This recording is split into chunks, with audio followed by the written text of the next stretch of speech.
and Sanjay Ramanujan to occupy the dais.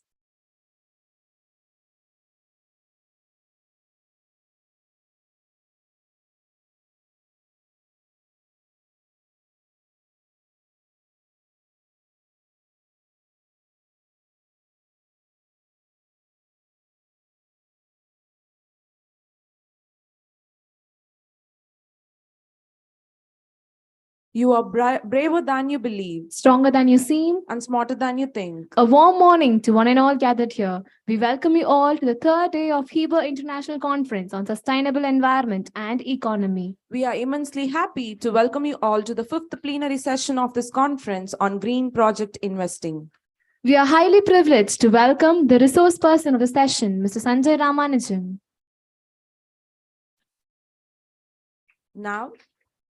Now I invite Dr. Vasanthi Mujunarayanan, Associate Professor, Department of Environmental Biotechnology, Bharathidasan University, to honor our resource person.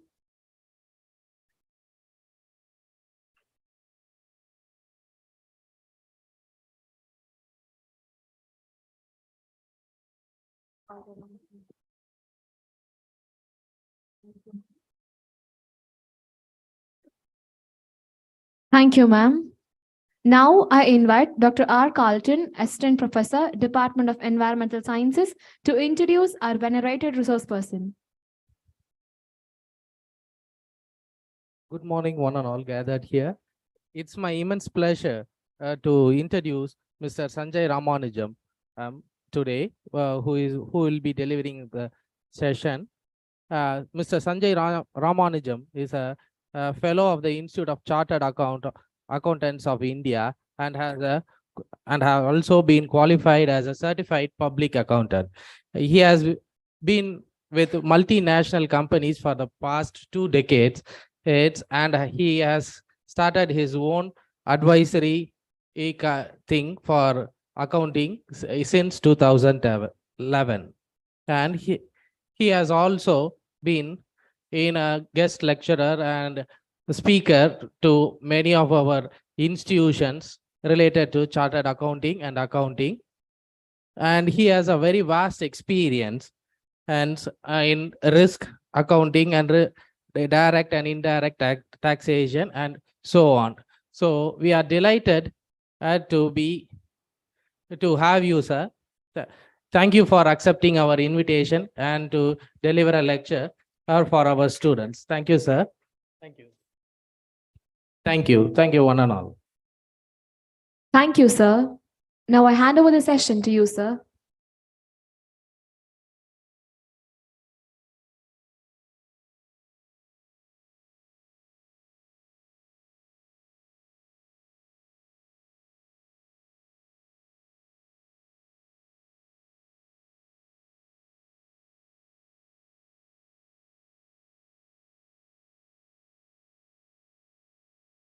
Good morning, respected Vice Principal, sir, respected Bharuchaji,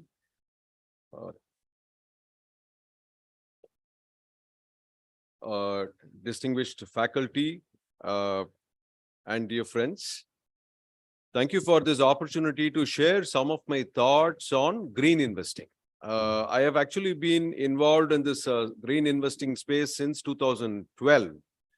And prior to that, from 2011 onwards, where I have had a fairly significant role to play in terms of green ratings for buildings, and then securing basically ratings for issuance of green bonds, and then related activities in the financing sphere.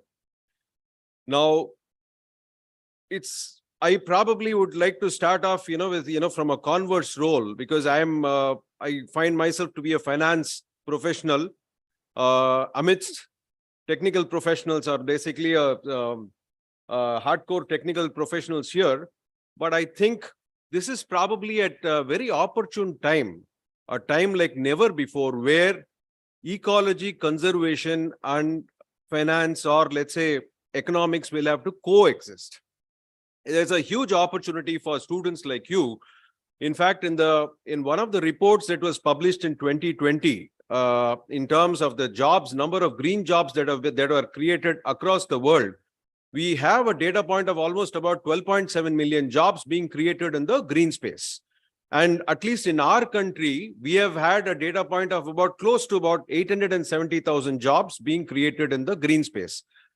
So it's all the more, it's very important, therefore, for students from ecology and conservation to understand the principles of economics and finance as to how basically people from the finance and economics will view ecological based projects or projects that promote green. At the same time, it's even more important for students of finance and economics to understand as to how, what is the philosophy which basically our ecological specialists or basically our equity specialists are looking to put across. To start off with a very general introduction on green investing, is it something new? I don't think philosophically it is something new.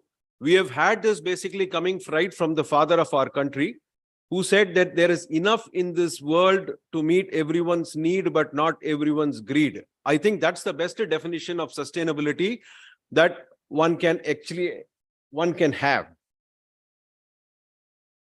Taking basically a cue from that, we have had Mr. J.C. Kumarappa, who was a very distinguished Gandhian economist.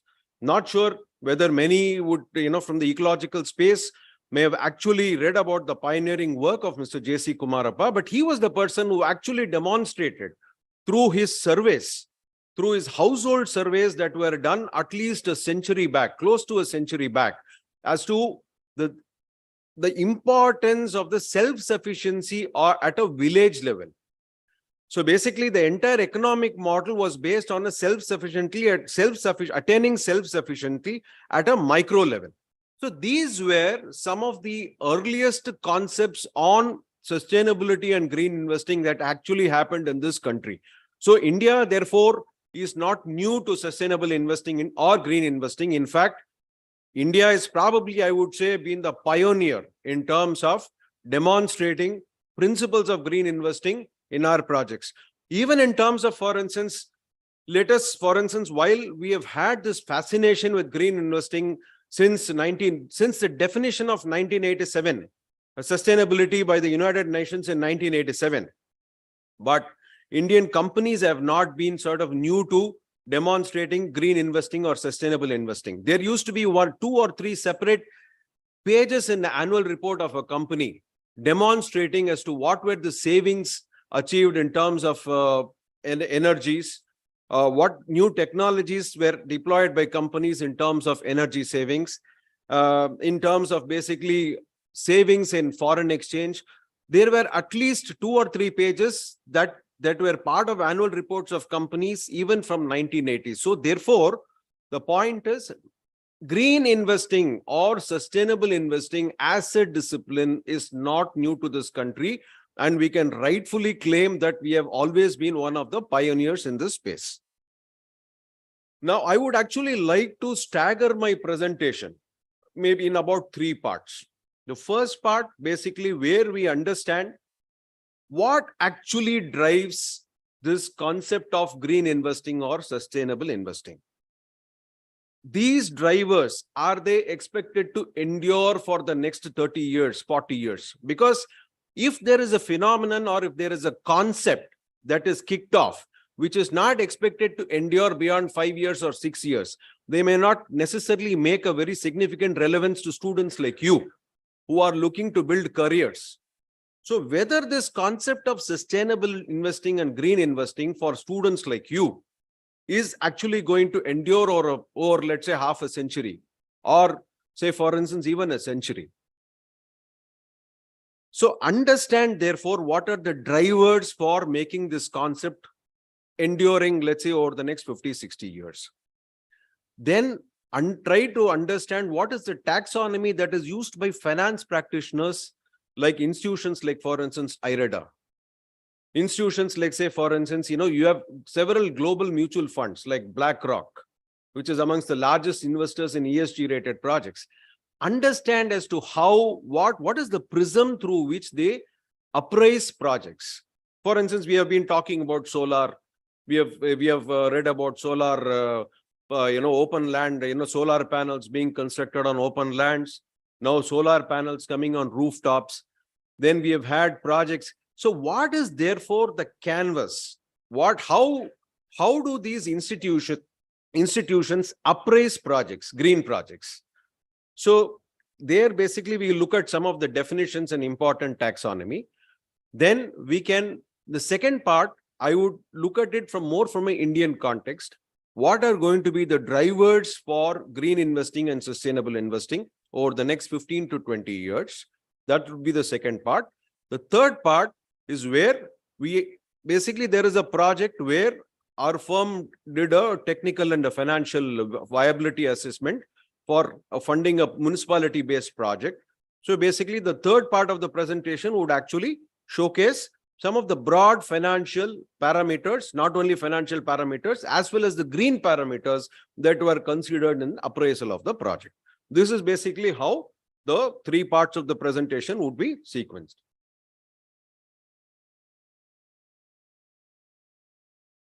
And of course, if there are any questions, I would request that we can certainly discuss those questions maybe at the end of the presentation from any of you. First, I think it's important, every activity, financial activity, or maybe a discipline, what is really important is a commonly accepted definition. So we understand what, therefore, when we say green investing, green is what? Green is linked to environment. Environment means what? Basically, it is sustainable. What is therefore the definition of sustainability given by United Nations that was way back in 1987. United Nations said sustainability is meeting the needs of ability of the future generations without compromising on the requirements of meeting the needs of the present without compromising the needs of the future generations. So essentially what, basically any activity, any sustainable green project that we are taking, for instance, let us take the example of construction of a road or a construction of a steel flyover in a city. When we take up a project of a construction of a steel flyover in a city, the point is, what are all the parameters, green considerations that would go into the appraisal of the project? It is not just a question of financial surplus. It is not a question of net present value or an internal rate of return being generated on that project. How many trees are getting chopped off? When so many trees are getting chopped off, what is basically the carbon that gets emitted in the air, into the atmosphere? And what is the amount basically of carbon that gets released when, when all the steel and concrete are put together? So therefore, the idea is when we take up development projects, what is the extent of the compromise it causes to the future when a particular project is adopted now? So that is basically the philosophy of the definition of sustainability, meeting the needs of the present without compromising the ability of the future generations. And then we had something in 2000, we had 8 Millennium Development Goals. If you look at the conference brochure, it talks about UN Sustainable Development Goals, UN SDGs. We have basically 17 SDGs. But did it start with UN 17 SDGs? No, not really. It started with 8 Millennium Development Goals in New York Summit that happened in 2000, that eventually morphed into 17 UN Sustainable Development Goals in the year 2015. That was signed along with the Paris Accord as well. This is just a sort of I would say, an overall visual presentation on what are the 17 SDGs, which all of you may be aware of. But it is just to basically highlight as to how green investing sort of fits in here. We are able to see green clean energy, that is UN SDG 7. And then we are looking at 13 climate action projects. And we are basically looking at life on land, which is UN SDG 17. So these are all the specific sustainable development goals that will get addressed as part of green investing projects. But having said that, we also have to recognize that there will always be a complementary benefit. When we possibly address something like a climate action 13, there will be a benefit on accruing on other SDGs also. So all these SDGs, usually the benefits that accrue on these SDGs are captured as part of the report, basically a financial appraisal report.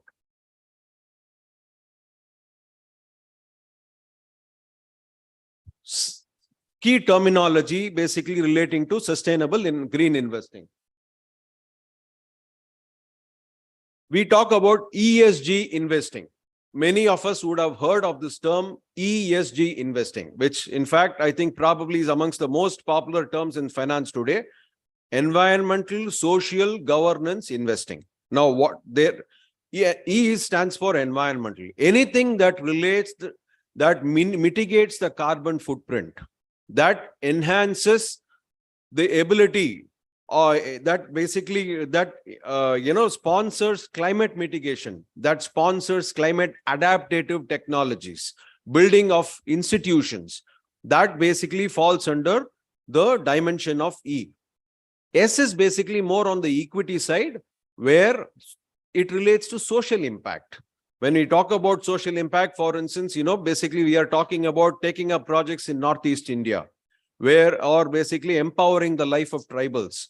These are all issues that basically come under S. And G stands for governance. Typically, any projects that sponsor investments in cooperatives, collective ownership, these come under, those such projects will come under G. So there's a broad concept of the ESG, therefore stands for environmental, social, and governance. Then the second one is socially responsible investment. Investment that aims to secure financial returns, simultaneously addressing the objectives of social justice and equity. Is this something new? It is not something new. Those of you probably who may have had the opportunity to sort of review appraisals done by institutions like Asian Development Bank or World Bank, you may have seen that there used to be a chapter for social cost benefit analysis, where a simple thing like, for instance, let's say when a dam is being built on a Narmada river. Now, when a dam is being built on a Narmada river, what is the impact that it has on livelihood in the surrounding areas? What is essentially going to be the depletion of the forest cover? So all those aspects are covered as part of social cost benefit analysis. These have been incorporated in the reports of global institutions like Asian Development Bank, World Bank, even 3 decades back. But the way appraisals are being done now are different from how they were done 2 decades or 3 decades back, which we will try to understand in the third part. The third important definition is sustainable finance. Now, why is this important? Maybe all of us are aware that there is something called COP, right? The last COP 27 was held in Sharm el-Sheikh in Egypt. Now, what was the landmark decision that came up in COP 27?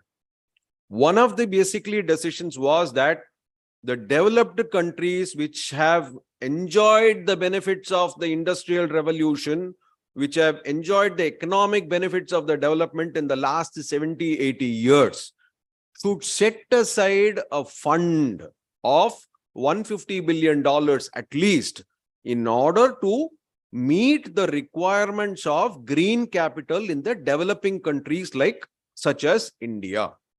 That's a very significant decision. Now, how much of the $150 billion is made available in year 1? How much of the $150 billion is made available in year 2? That is the next issue. But the first point is there a commitment to set up a fund for funding green projects, economically viable green technology projects? It is important for students of sustainability to understand this, because there will be a lot of jobs that will be required, that will have to be created, where working understanding of green technology, at the same time a working understanding of financial appraisal are demonstrated. So that is why it is important to basically understand some of these high-level announcements, policy announcements, and high-level economic interventions that will drive the adoption of green finance and green investing in this country. So sustainable finance is something that incorporates climate, green and social finance concerning long-term stability of organization and financial system. One example that we have today is we have banks that are actually falling in one part of the world. Reasons are not very difficult to fathom, because as the interest rates are increasing, the value of the investment instruments are also basically declining rapidly. That, along with the fact that the depositors are uninsured, has actually led to a cocktail, a very dangerous cocktail, which can actually pull a financial system down. Now, sustainability or green is not just environment. It is also about preserving, nurturing, protecting the ecosystem. Ecosystem doesn't necessarily include only the physical well-being of an animal and plant species. Animal and plant species cannot exist in isolation. It has to coexist with a larger commercial ecosystem. So therefore, it is important for us to understand what are the definitions of sustainable finance. Incorporates climate, green and social finance concerning long-term stability of organization and financial system.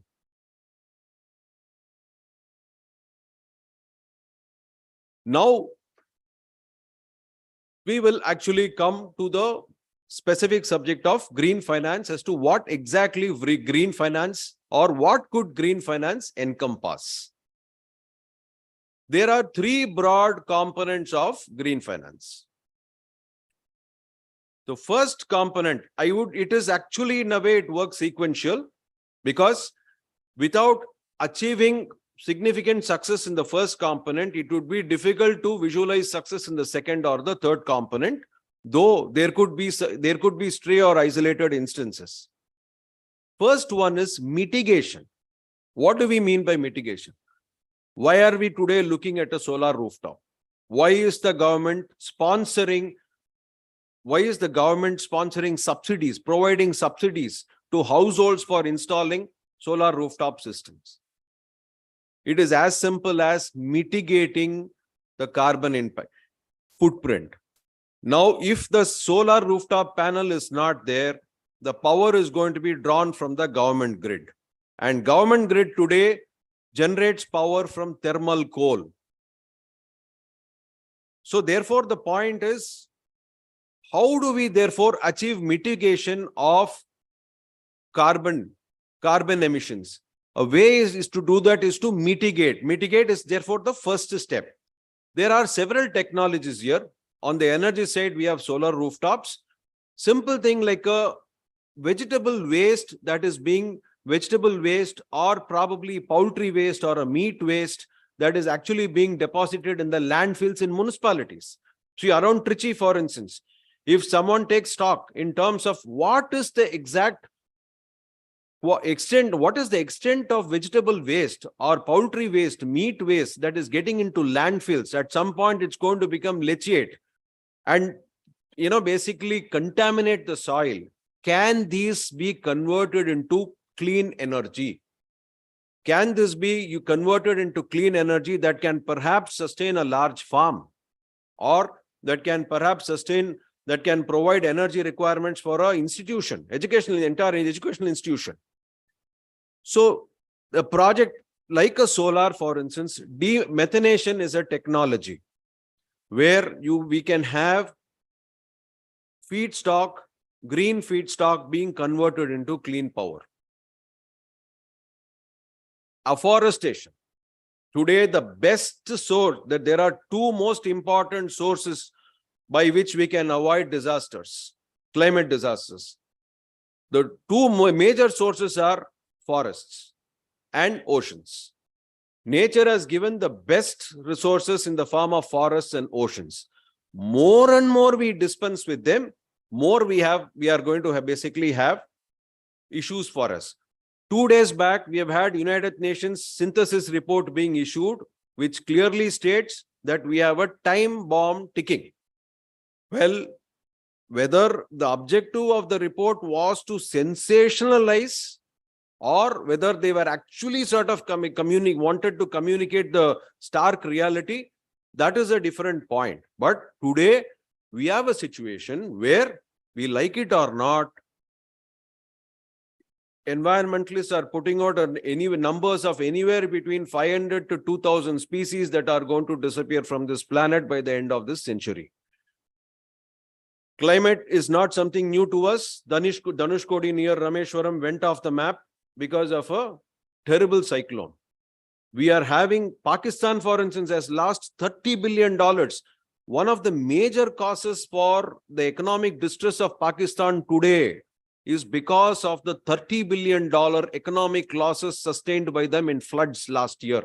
It wiped out crops. And it also, therefore, it collapsed their financial system. And today they have come to a situation where they are still awaiting to receive aid from IMF. That can be the potential damage caused by environmental events. So getting back to, let's say, the point, we started off with mitigation. So we have energy mitigating technologies. We have technologies in the area of afforestation. There are startup companies, huge opportunities for scientists here who can work on the technologies of carbon capture and storage. Carbon capture, instead of the carbon getting emitted into the atmosphere, startups who probably have, basically would like to work on technologies in the area of carbon capture and storage will definitely have a huge opportunity in terms of receiving funding, right? These are basically some of the areas. Ocean power, not still, I think government is still very preoccupied with solar power. Government is still, there is a lot of emphasis on hydropower. There is emphasis on solar power. There is emphasis on, let's say, basically, we have other forms of renewable energy. We have Kudamkulam nuclear power getting, but the issue is there is also basically ocean can be a significant source of generating energy, which I think probably technical scientists here would probably know, will definitely know much better than me. But that's a very big area for, generating clean energy that can actually contribute to climate mitigation. Now, when we say mitigation, what exactly is the threat that we are facing today? Friends, dinosaurs existed, they went away. People say Earth will get destroyed. Earth, I think, is supreme. I don't think Earth can ever be destroyed. What will come and go will only be the species. The question is, as humans, with our conduct, with our behavior, whether we will exist after 100 years, whether we will exist after 50 years, is actually going to be determined by what we all collectively do over the next 40 to 50 years. The point is, imagine if the temperature rises by 3 degrees, as it is in the last 60 to 70 years, clearly there is absolutely no doubt on the fact that the second industrial revolution has caused the highest increase in temperature. And this highest increase in temperature is melting polar ice caps, is melting glaciers in the Himalayas. So therefore, the point is, perhaps maybe it doesn't really look very ominous to us when maybe the neighboring towns or whether the neighboring cities, when they witness colossal floods, right, with a very severe magnitude, that is perhaps the time when actually people will start taking serious notice. Today, we are approaching. That is why the report issued by UN also very clearly says that it is a ticking time bomb. So more and more investments are needed in climate mitigation. One other area of huge interest in climate mitigation is livestock farming. Many of us perhaps we would immediately say that livestock farming is something that is very, it provides a lot of employment. Yes, that is very true. But the question is, when the grasses are cut to feed livestock, the extent of carbon emission that happens when the grass is being cut is also considered to be very high. That is considered to be a very significant contributor to carbon emissions. So therefore, one of the technologies that people are working on in the Western world is whether it is possible to invest in cultured food technologies. Instead of basically people consuming meat or natural meat, is there a possibility to, basically have cultured meat? So there are definitely investments, R&D investments that are going also into such areas. So we have had under mitigation, we have clean power, clean energy investments. We have basically investments that can actually change the way, food consumption. Then we will also have investments which probably will be able to demonstrate conversion of plastics. In Assam, for instance, 183 kilometers of road was laid, which actually involved conversion of plastics. About 183 kilometers. See, the good thing about is that once a pilot project is demonstrated to be financially successful, then the difficulty of bringing in capital will get considerably mitigated. We probably have had, in fact, like one of you, a very fairly young student from Rajasthan, he has demonstrated that it's possible to make textiles from plastics. And perhaps that gentleman is somewhere between 20 to 22-year-old. And he has demonstrated a technology of converting plastics to textiles. All these will come under mitigation.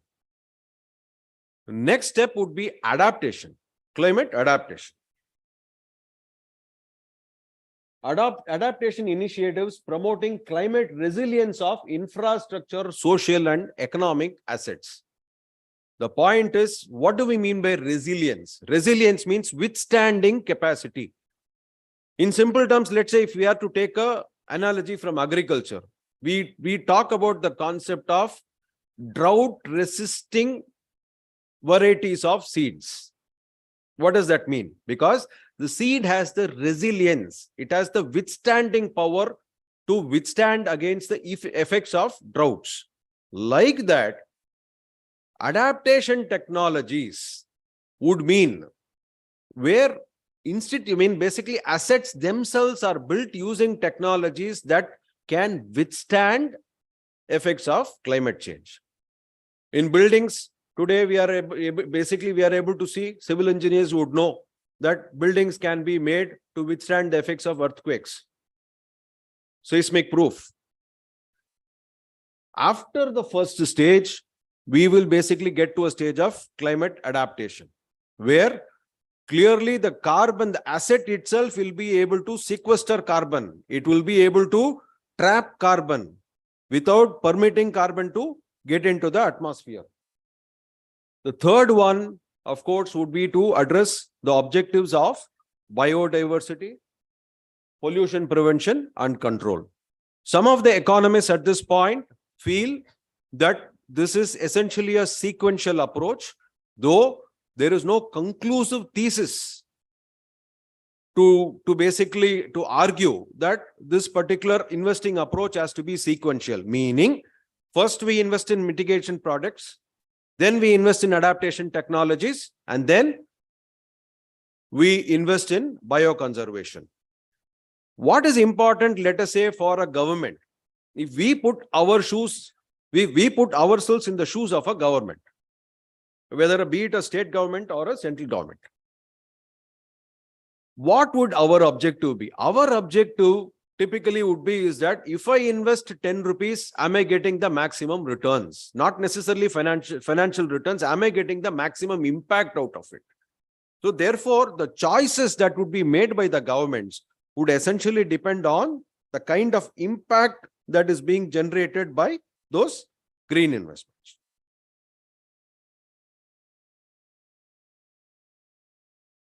Green Climate Fund, which exists internationally. So those of you who would like to do further work in terms of understanding green investing on the terminology side, you can definitely source more materials from international capital market advisors. They have done a lot of work in terms of showcasing project appraisals on the green investment side. There are plenty of case studies, basically used by international financial institutions and even large pension fund managers in terms of how they would actually rate the green investments, which we will see going forward. Now, as for climate mitigation sectors, mitigation, the following four are identified: energy generation and access, transport, building, cities, industries and appliances, forests and land use.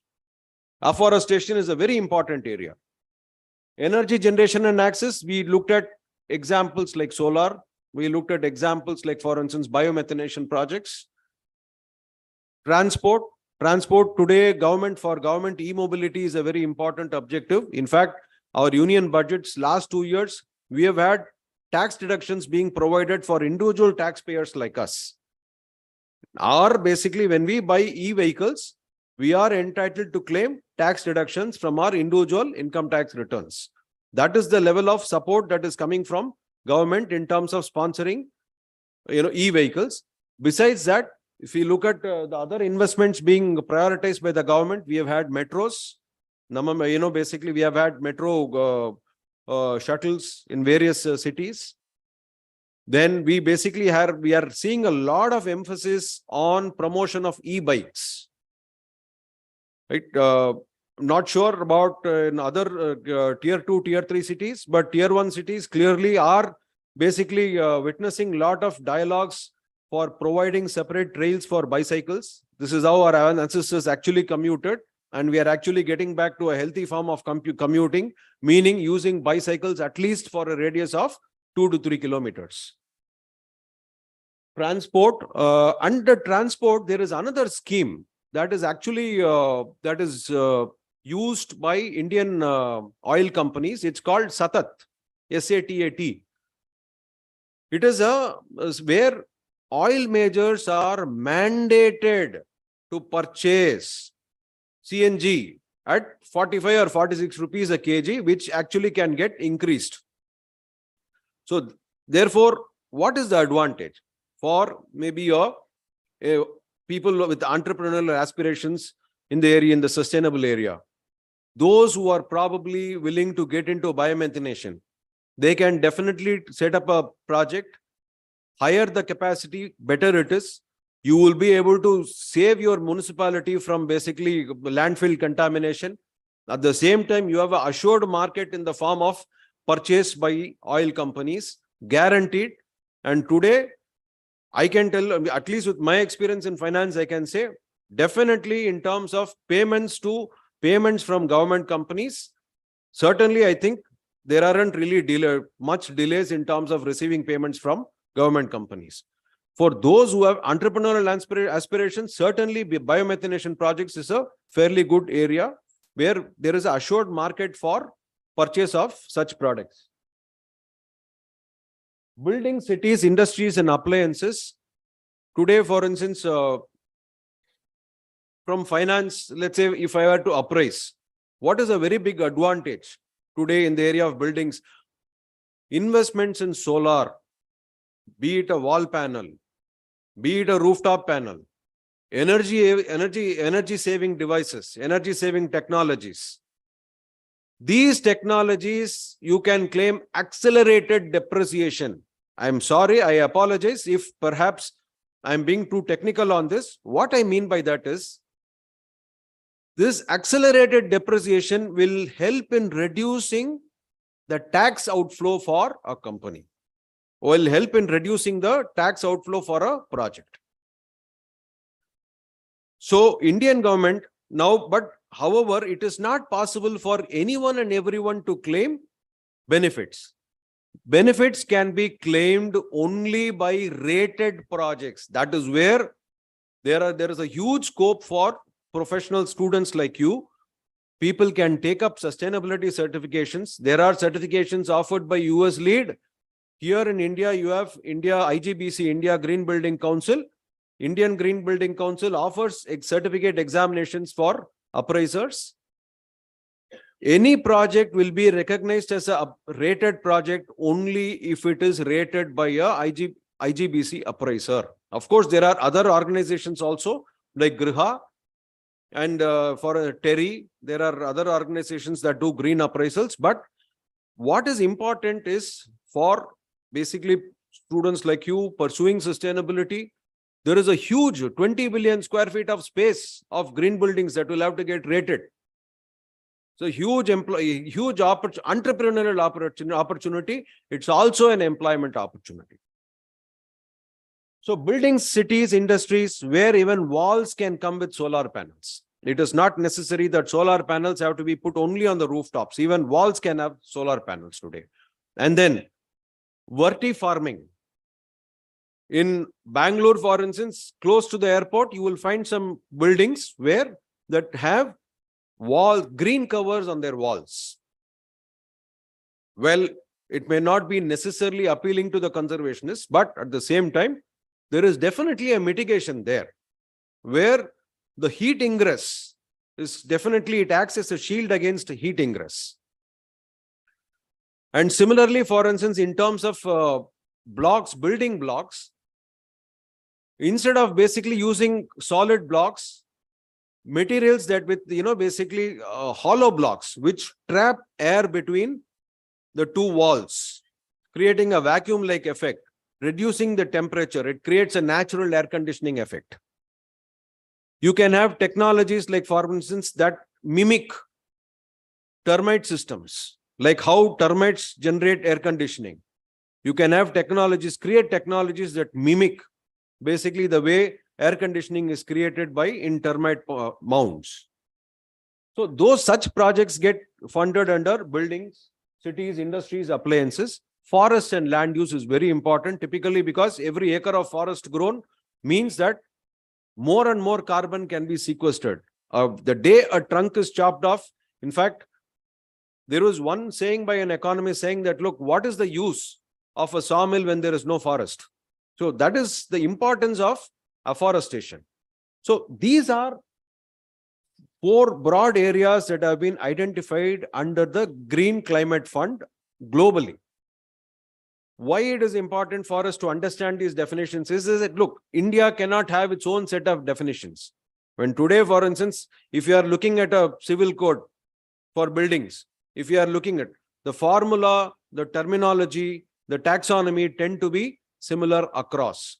So it is important, therefore, for us to fit into global terminology or global definitions so that even in terms of attracting capital, you would be able to do it without much difficulty.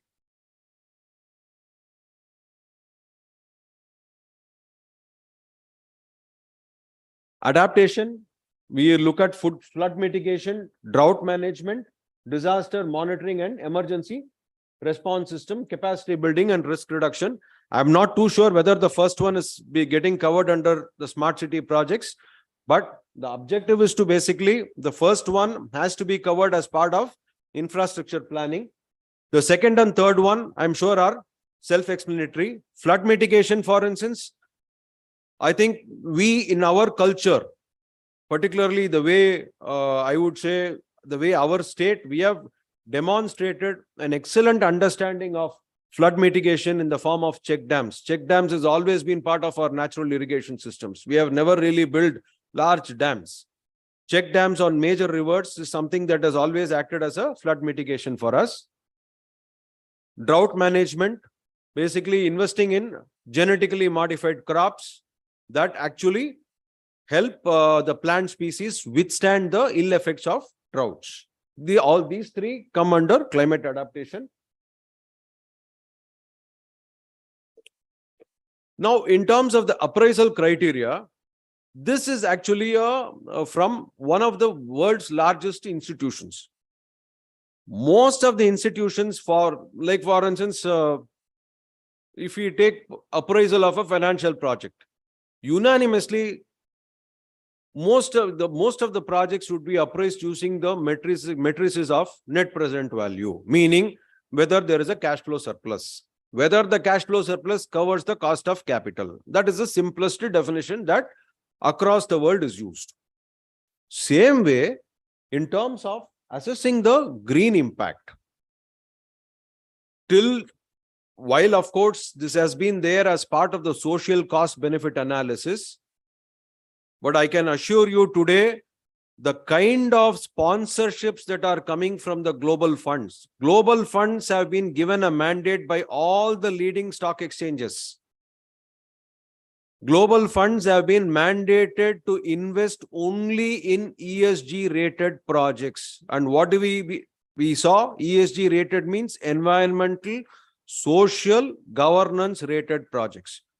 Similarly, even in our country, for instance, SEBI, the Securities Exchange Board of India, which actually is the regulator for all the listed companies listed on the stock exchange in this country, they have made it mandatory that every listed company should publish, along with its financial statements, a report called Business Responsibility and Social Responsibility Report. Infinite opportunities are available for students like you who would like to get into sustainable specialization, both on the technology side, on the finance side. But here, clearly, my articulation is, technology and finance will have to coexist. When we draw two circles and we attempt to, let's say, identify the Venn diagram, when we draw a Venn diagram, the commonality between the two circles or the three circles, larger the better. Because it is very important for students of finance and economics to understand where the conservationists and how the ecologists approach this space. So here the green impact, continuing the discussion, this is from one of the largest institutions. What they did was, for them, every project has to have a report like this. And these reports are published as part of their annual reports. Here, basically, they compare as to what is the baseline impact and what is the project impact. What is the baseline impact? If, let us say, I were to invest 100 rupees from my wallet today, what is the investment objective?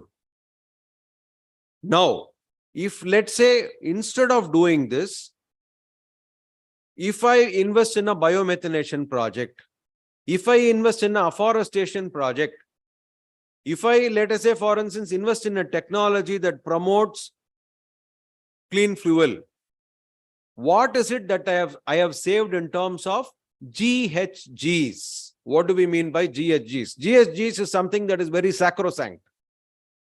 Besides financial matrices, GHGs mean greenhouse gas emissions. Today, any report, environmental report, along with the financial report, has to clearly establish, has to clearly articulate what is the extent of reduction in GHG emissions. And GHG emissions, greenhouse, what are greenhouse gases? CO2, yes, clearly, and great. So, therefore, scope 1, scope 2, scope 3, clearly they would have the reduction in emissions will have to be quantified. And quantification alone is not adequate. They would have to be certified by an energy auditor. So that is part of a report. So the point is, if, let us say, instead of implementing a project in a conventional way, if capital is invested in technologies that promote fuel conservation, that mitigate carbon footprint, right? That is the saving in terms of kilotons of carbon dioxide emissions, energy demand reduction, then additional materials that have been recycled instead of new materials being purchased, with a beneficial green impact expressed as a positive number. So green impact study report basically gets published for every project along with a financial viability metric. Without this, the institution, the credit committee, does not approve investment in any project.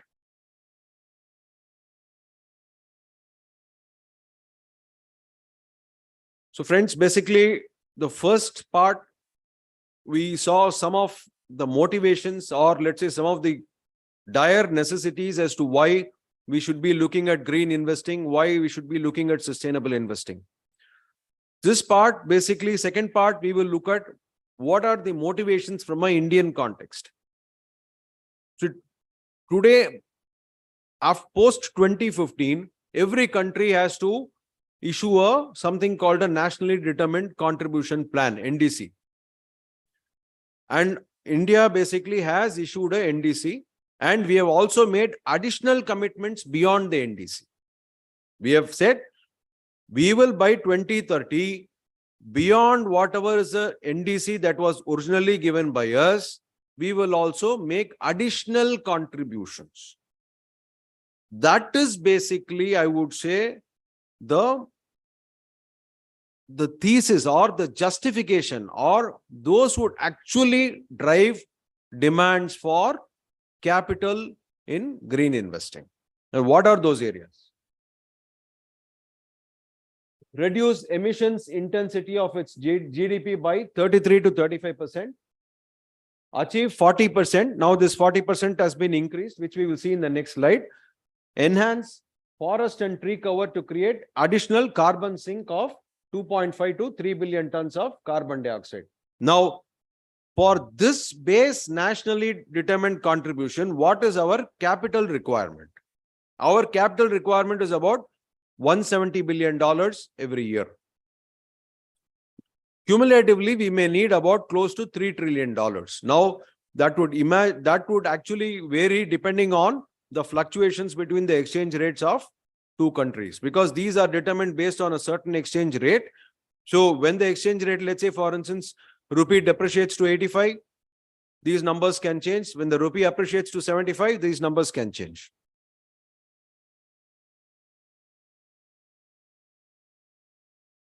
And what are the additional contributions? The additional contributions committed by the government of India: scale up its non-fossil energy capacity to 500 gigawatts. This, I think, pretty much technologies are clear that as a country, we will be able to meet this first target. Meet 50% of its energy requirements from renewable energy. Reduce projected carbon emissions by 1 billion tons. Reduce carbon intensity not by 33%, by more than 45%, and achieve a net zero target by 2070. The only area where we are being questioned by the global scientists is, you've said, how have you made the last point where India will achieve the net zero target by 2070? Because there isn't a very clearly demonstrated plan as to how this 2070 target is going to be achieved. The other ones, pretty much, I think scientists are, or even basic, I mean, even the government, I don't think there are any circumspections at this point as to whether there will be ability to meet. But clearly on the last point, at this point, I don't think the country has a very clearly articulated or a defined plan as to how the last target is going to be met. Of course, I would be happy to understand from you, any of you would, if we have a defined plan for point number 5.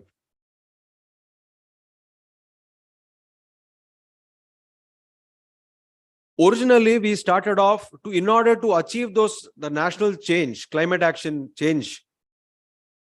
The government came up with 8 missions. That 8 missions got increased to 11 missions. Why it is important? See, finally, investments, it's always a top-down effect. The policy gets determined at the highest level. Based on the policy determined at the highest level, the union budget also will set aside capital allocation to various ministries. The Ministry for Renewable Energy, non-conventional energies will have a capital allocation. Ministry for Forest will have a capital allocation. Now, those capital allocations is what finally will get spent on green projects. So it is therefore important for us to understand what is the big picture. Without the big picture, at a granular level, it will be difficult for us to understand as to what will actually fit into the big picture. First one is National Solar Mission. Second, National Mission for Enhanced Energy Efficiency. National Mission on Sustainable Habitat. making buildings more green, more ecologically friendly, water mission, sustaining Himalayan ecosystem, which today there is definitely a apprehension, more than an apprehension, whether the rapid and concerted military build-up by two countries on the Himalayan ecosystem is actually going to result in, is going to harm the ecosystem in Himalayas.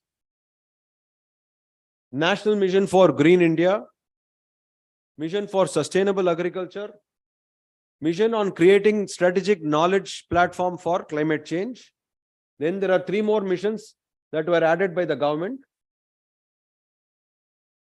One was the ocean water-based mission.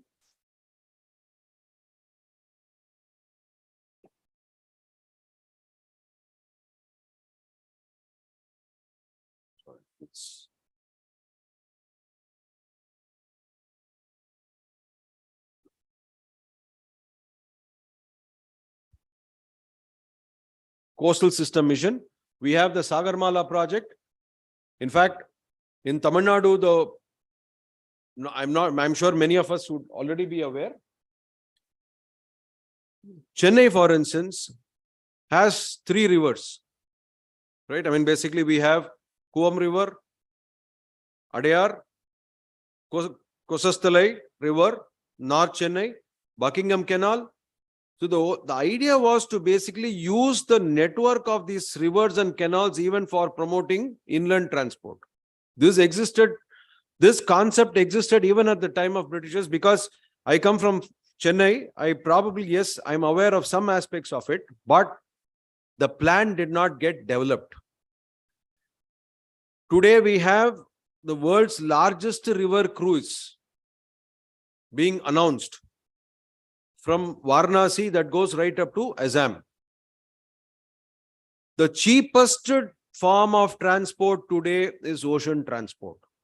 And with India, with, for instance, anywhere between 2,500 to 3,000 square kilometers of coastline, I don't think any other country will actually be blessed with such resources. If we look at our neighboring, our country on the north, which is larger than us, they probably have about 25% of the land which is actually useful. I think God has been very kind to this country. The number of rivers, the watersheds that we have, the species, the plant species that we have been blessed with, the different types of soil systems we have been blessed with, the coastlines that we have been, today we don't have to construct a road that starts from some other country and comes into us. We have access through our oceans. We are able to control our oceans. Sagarmala, for instance, is a huge opportunity for investments in water systems, water transport systems. National Mission for Human Health. I think basically the idea is to basically have a health identity for every citizen in this country, capturing all the key critical parameters. National Mission for Sustainable Transport. So, sorry.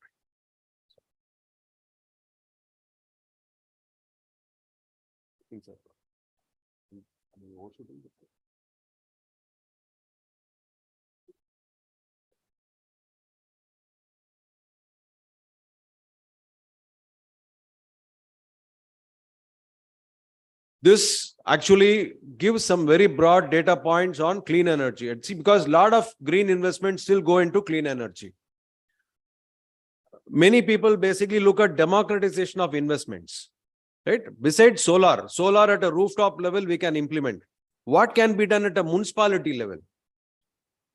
Conversion of feedstock, organic feedstock into clean fuel. Eminently possible at a municipality level.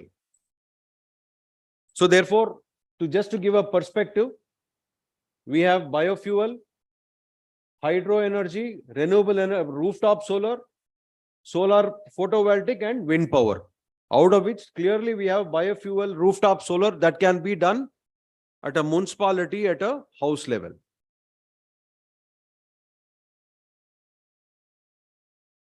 Now I'll get into the third and final part of the presentation, and then If there are any questions, I will be happy to take them. This was actually a project where we did the appraisal. It was almost about conversion of 100 metric ton a day of organic feedstock into clean fuel, basically using biomethanation technology. And for us, the economic thesis was that there was an assured market at a minimum purchase price of 45 rupees to a kg from Indian oil companies, be it Gas Authority of India or Indian Oil or Bharat Petroleum or Hindustan Petroleum. They were mandated by the government to procure biogas and bio-CNG. So there was a ready market for us. And number two is, there were serious problems with the landfills. I am not too sure as to how acute the problem of landfills is around Trichy, but clearly in tier 1 cities, there is a serious problem in terms of having inadequate space for landfills. And in terms of disposal, we aren't still clear as to how mercury is getting disposed, how medical waste is getting disposed, e-waste is getting disposed. What is the extent of contamination that is happening in the landfill? So for us, apart from the revenue guarantee that was coming from government companies, and that was a revenue guarantee, but we were also very clear that we were actually, with the private sector, we had a fairly larger market in terms of higher price realizations. So the project would only get better if the biogas is actually sold to corporates, because they were willing to pay anywhere between 51 to 55 rupees per kg. Biogas, essentially methane with carbon dioxide at second major, and it was produced by anaerobic digestion reactor with anaerobic organisms, which digest material within a closed system. I must confess, I am not a technologist, but this was the technology that was articulated in the report based on basically whatever the promoter had shared with us. This is the overall diagram where we have the reactor, vegetable biomass that gets fed into the reactor. We have animal manure also. When I say animal manure, why I'm mentioning that is, in Dubai, for instance, they are looking to see as to how to convert camel dung into clean power. In Middle East Asia, they are looking for technologies where they are able to convert camel dung into biopower. Here we were using power, let's say, from Goshalas. So vegetable biomass combination along with animal manure that goes into a digester, and digester generates biogas, slurry. Now slurry, basically it can be sold as a packed, and it can be sold as a fertilizer, biofertilizer. We had a process, biogas, drying and desulfurization, CO2 removal, compression, packed into cylinders, and those cylinders get supplied to the oil companies, the nearest stations. So we had products like, for instance, biofertilizers that we could sell to farmers instead of selling toxic fertilizers. These are biofertilizers. The same time, the fuel is comparable. Whatever we are importing from Qatar today, or compressed natural gas, this is an exact equivalent alternative. So if let us say we are able to use our landfills better, if you are able to get the assured procurement of feedstock, this is a fairly good technology that, and it has been working well, basically in some of the larger municipalities. 100 to 110 per day, producing 3,500 kg of bio-CNG along with 13 ton per day solid manure and 70 meter cube of liquid organic manure every day. Now, what was the physical requirement? All we needed was 3 acres of land close to the landfill. 2 acre for plant area, 1 acre for bio-CNG, organic manure and liquid manure storage. Utility requirement, electricity of 7,000 kilowatt hours a day. Now, this can be made completely renewable. We could probably look at setting up a captive solar plant. Our country, we have almost about 250 to 300 days of fantastic solar shine. Amongst the very few countries in the world blessed with such solar shine. So we could basically, instead of taking electricity from the grid, there is a way of using solar panels also to make it completely renewable. Fresh water of 50, basically meter cube. And then we have manpower, what was about considered was about 30%. What was the project thesis? Portray the utilization of organic waste in a technically and financially sustainable manner.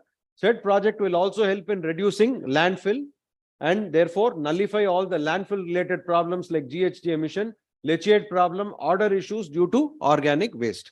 Chennai, for instance, those of you who are familiar with South Chennai, the marsh areas are being systematically taken over for the purpose of civil construction. I think there already public interest litigations are coming up that the marshland houses are being put up close to marshland, landfills, and which is actually causing significant problems to the residents close by. Bio-CNG can be sold to oil manufacturing companies under the SATAT scheme. It can also be sold as an industrial fuel replacement solution. Organic manure can be sold to local farmers, valuable commodity, and as an option, solid organic fertilizer can be granulated. Now, the overall, without considering subsidies from the government, we ended up with a IRR of about 20% over a 5-year period. After considering subsidies from the government, which we did not want to model, the equity IRR went high as 40 to 45%. This is basically the financial summary stack. Project cost approximately was about 20 crores. Equity component was 40%. Debt was 60%. Rate of interest, let me basically just as again, as this is financial information, but it will be useful for those of you who chose to be entrepreneurs. IREDA is an agency that provides finance to all renewable energy projects. And today, projects that showcase renewable energy in the Indian banking system, RBI definition, are treated as priority sector projects. Now, priority sector projects means what are the advantages? One, people get a longer time frame for repayment of the loan. So, for instance, if I have a normal project, if I approach a bank for a loan, the bank will insist on a repayment, let's say, repayment cycle of 5 years to 7 years. When, let us say, whether it's a priority rated project, I can go for a higher loan repayment tenor. I can even stretch, say, up to 15 years, 17 years. So that helps in stabilizing the operations performance of the project over a longer time. Rate of interest we have considered at 12%, but I can assure you today, if you take funds from overseas, if you manage to get the right credit ratings, your funding cost will not cross 5.5 to 6%. In India, for instance, if you were to borrow, you can definitely get loans with at less than, say, 9.5%. So here, the rate at that point was high. So the base benchmark rate was high. So therefore it ended up, but still we were able to bring down the overall cost of financing. Period of loan was 6 years, though we could stretch it up to 15 years, but we wanted to demonstrate that we were able to meet all the financial objectives over a 6-year period itself. Feedstock assumed. This is one of the challenging areas because if you don't get the feedstock, required amount of feedstock, then the performance utilization of the project will suffer. So it's very important to make robust arrangements for feedstock, procurement of feedstock. Revenue model, we took the price at 48.3 per kg, and for fertilizers we had taken at 3 rupees a kg. Project payback we were able to demonstrate within 5 years at a rate of 20%. So this was basically the financial summary of the project. But I can assure you today, the government is doing all that is possible in order to catalyze investments in the green areas. Banks are very, very welcoming of investments in green technologies. They are, under RBI definitions, they are treated as priority sector projects. Sorry, I mean, perhaps I finished. If there are any questions, I would definitely like to, I'd request. Yes, sir.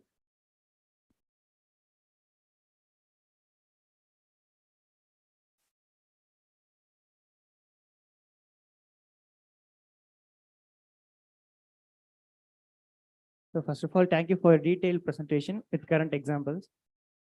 Basically, I have no idea about that cultured meat. Just I had here is in future we are going to get the meat in cubes and spears, which is a vegetarian meat. Don't know if it's correct or wrong, but how the cultured meat is going to reduce the carbon footprint, or the meat we are using regularly is producing the carbon footprint much more than the. So that is basically the thesis for that. The objective that is identified is that the grass that is used, that is basically grown in livestock farms, when it is cut, it results in carbon being emitted into the atmosphere. And basically this grass is grown for being fed to the cattle, livestock.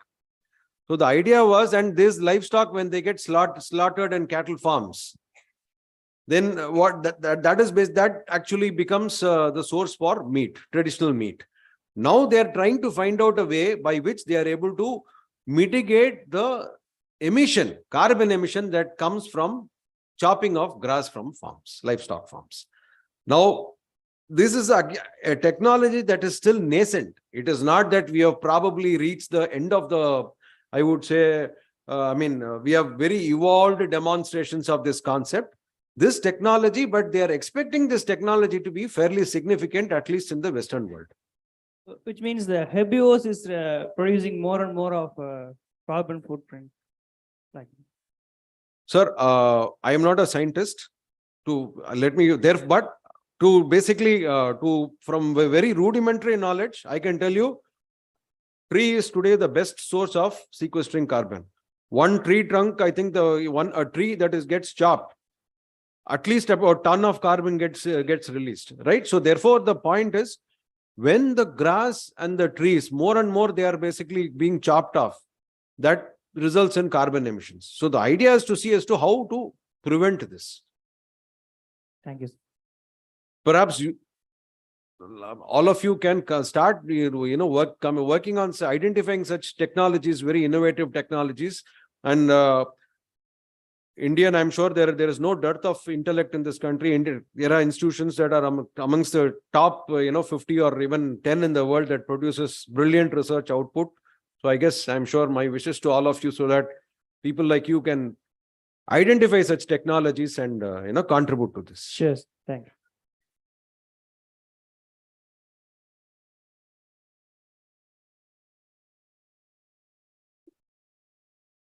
Morning, sir. Good morning. I have a doubt here. For an young people who want to start an entrepreneurship by their own business and with a low budget, so what would you suggest for them? What is a better green project with a low budget for an young entrepreneur? Madam, there are actually more qualified, professionals on this. But again, let's say I'm sharing my perspective. I cannot force fit myself into something just because some incentive is available. First thing is, as an entrepreneur, do I have a natural ability? See, for instance, to give you some examples on entrepreneurship, all of us, basically see shampoos, right, coming in large bottles.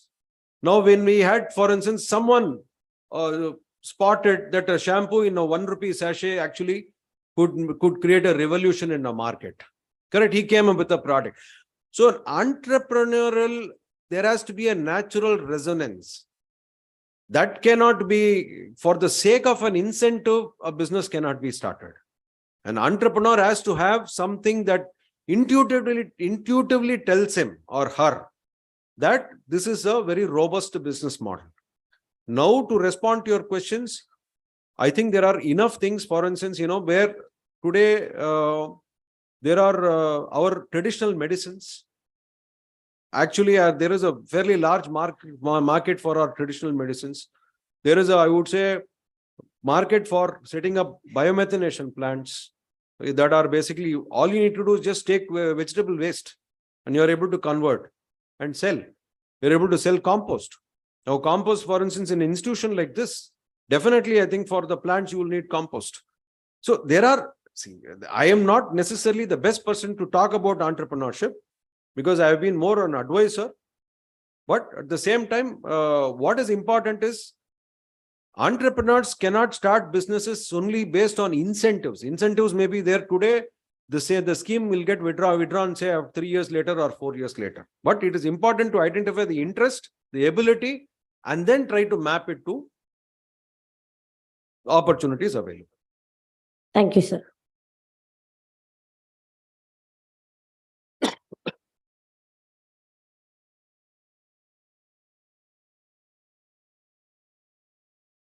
So it's a good presentation, actually. One of a question, this green investing is connected to the municipal bonds in the urban local bodies.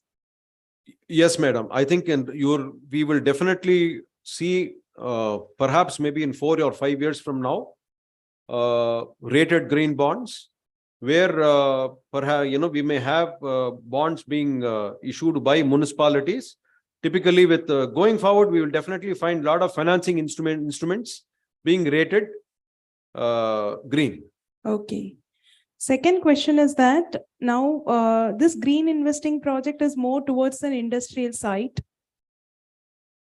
industry sites. Whether it's a mandatory from the ADB or World Bank, in ESG accounting, it has been, there is a clause on this green investment category for the industries? Madam, the simplest mandate today is, let us take a listed company today. A listed company is mandated to publish a BRSR report. In the BRSR report, there has to be a compulsory mapping of all the initiatives to UN SDGs. Okay. That is the best form of mandate, and these listed companies are mandated to publish that. So in a way, it is for listed companies, it is compulsory. And for companies having aspirations to get listed, they have to start working on such reports before they get listed. Okay. Third question is, final question. You have explained on the missions, national mission. I was working in the National Mission for Water. Yes, ma'am. My point is that, it's a central schemes or state scheme, whatever may be the fund pattern. But there is no clause in the green investing on that, because day to day by 2024, we are going to complete the 100% infrastructure of water supply exclusively. But the chapter is very less on the disaster management. So there is any clause now the green investing pattern have given, because it's working like a silos. This has been not included in the main clause.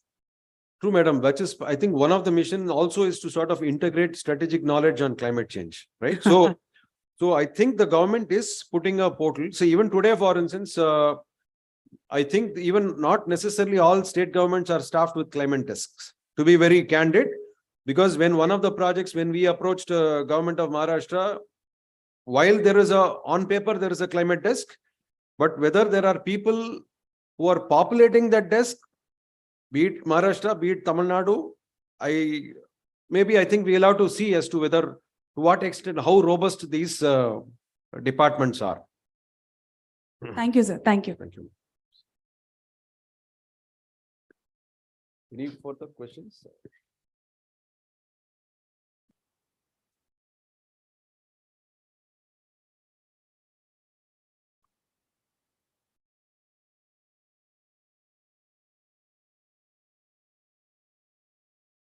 Thank you, sir. Thank you. Thanks. Thank you for sharing your valuable insights and expertise in green investment.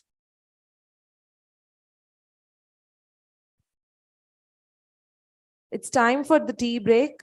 Refreshments are served outside. Please help yourselves.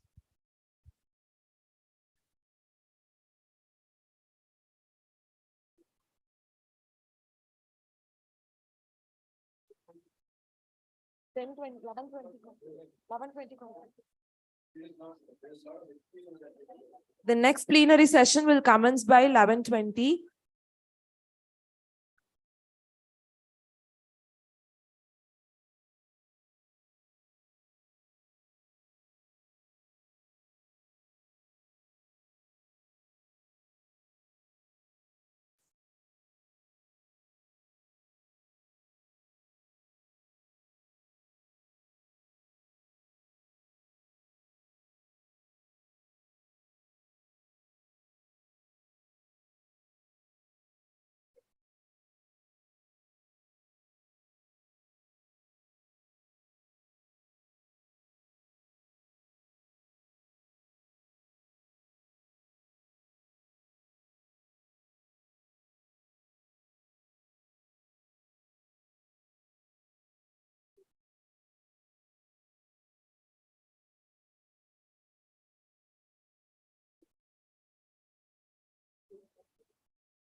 Thank you, sir. Now we hand over the session to the resource person. Good morning. Good morning, Onadal. Good morning, Barucha sir, Moses sir, and sir, our Chandrasekhar sir, for this. Today morning is a big day for me because um, I'm presenting my first public medium presentation in front of students from our company. So as an alumni, I'm very happy to see you in front of and stand in front of you and share my works and things towards conservation efforts. So this is generally about the conservation efforts taken by TVS Motor Company. You people well known about the TVS Motor Company.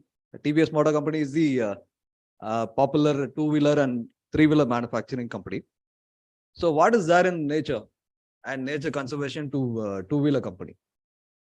See here, we are also creating some of the forest area inside the campus. Say for example, we have around 300 acre in Osur factory.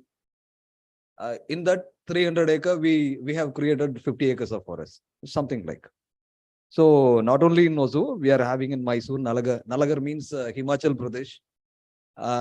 Not only in TVS Motor Company, and also we are creating forests in our group companies also. So this presentation is completely based on nature conservation activities.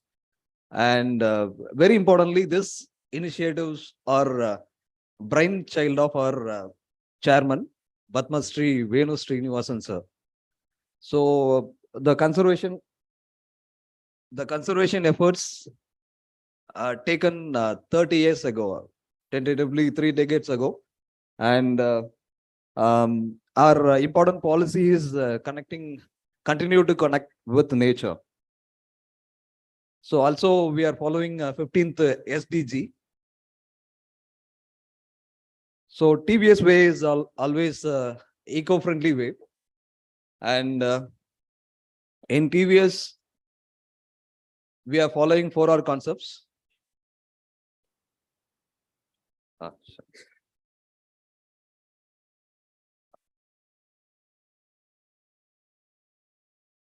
So in TVS, we are following 4R concepts, and this is importantly our policy.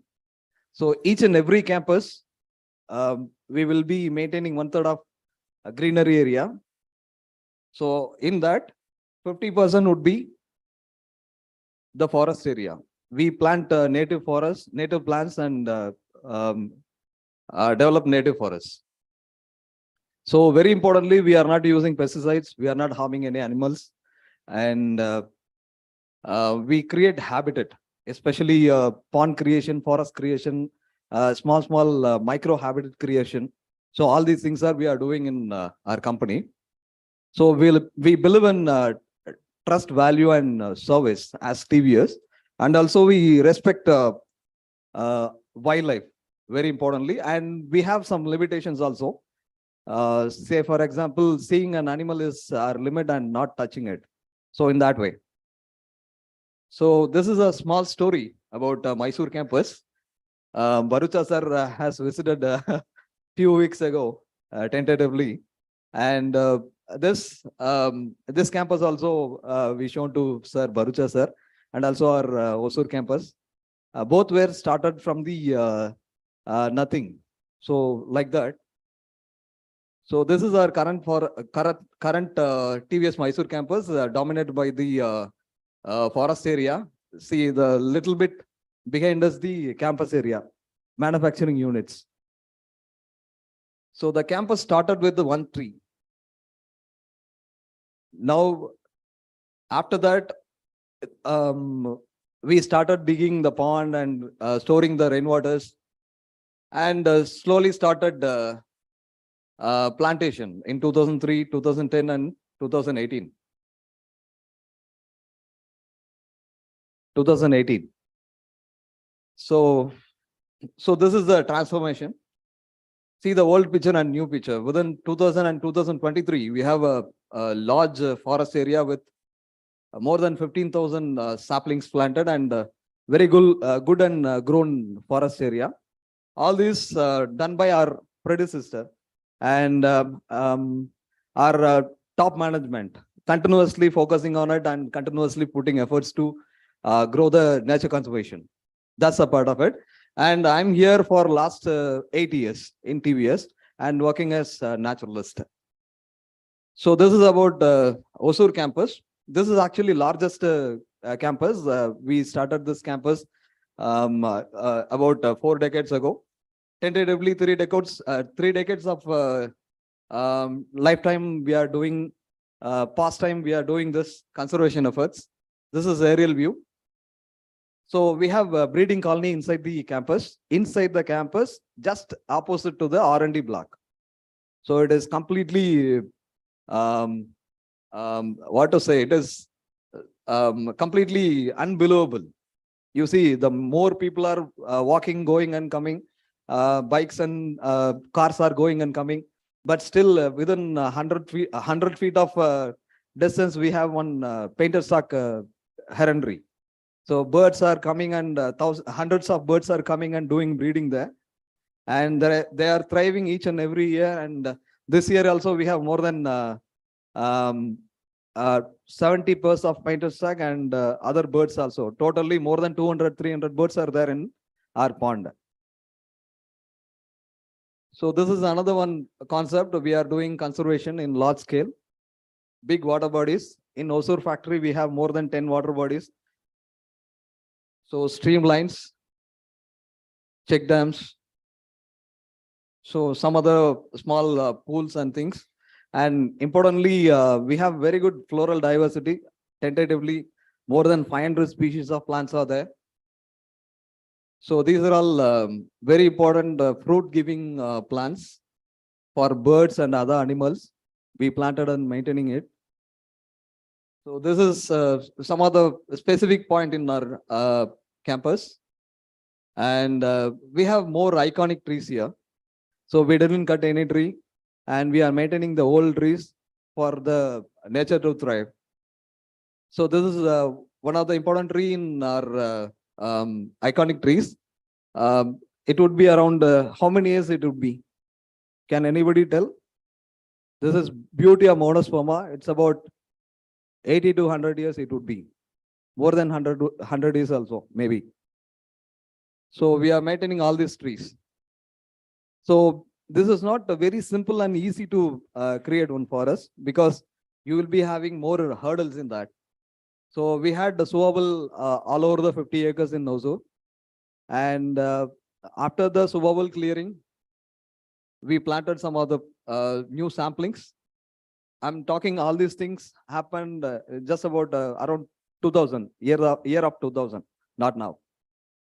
So after that, we grown the forest. See the difference between 2000 and 2001 and 2013. This is a part of our forest with test track.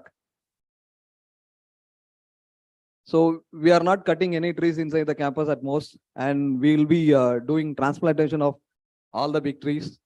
And this is sample of Miyawaki forest, what we done. And we are having conservation for sandal trees. I hope in Tamil Nadu we are the huge number. I think we are having more numbers of sandal trees. It would be around more than 10,000 sandal trees we have in our forest. And even not in forest department maintaining, not having that much number. So all well-grown trees, we have more than 500 numbers, tentatively. So because conserving trees and nature is very important, especially this red center also we are doing. Just now we planted a few years ago. We are trying to do conservation on this also. So some of the other programs, DFO, we invited DFO for the plantation. Very importantly, rare and endangered with threatened species were planted recently. So we are farming millets also for birds, especially for munias and other small birds. So grasses, we are focusing on grassland also, especially after Barucha sir's visit and advice. We are having some huge plans for grasses now to implement. So this is our fauna checklist tentatively. Some of the species in front of you.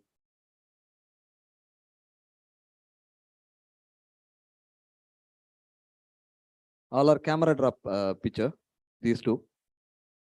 The kittens are here, and jungle cat breeding in our forest. Not only jungle cat, we have many other animals and birds, and small mammals are breeding in our forest. Can you tell the name of this animal? Anybody? Yeah, pangolin. Right. What you told us, right? So this is pangolin, very critically endangered animal, and this also we have inside the forest. The thing is, if you provide good habitat to the nature, it will thrive like anything. So it will take over, and it will lead its life very happily. Some of the camera traps. Civets. This is very important. This is a very rare cat, rusty spotted cat. So this is very rare. Recently, 2 days ago, we sighted on our Mysore campus. So this is actually 2 years ago taken picture. This is not the recent one. We have identified one more also in recently 2 days ago. So some of the other birds, what we have.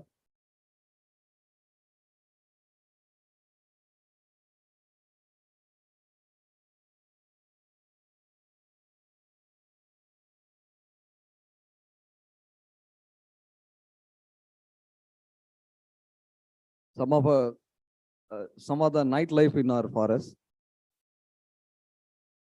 So we have eggs and things inside the forest and chicks. These are all wagtail chicks. See, the tree is full of birds. You can't make it, but the tree is full of birds. Tree doesn't have any leaves in that. These are all starlings, rosy starlings and chestnut tail starlings. We have skydance in our factory. More than 5,000 birds will come and do skydance in the evening. So they will occupy all the trees in our campus. It will be very nice to see more after 5:45. It will go till around 6:45, about 1 hour tentatively.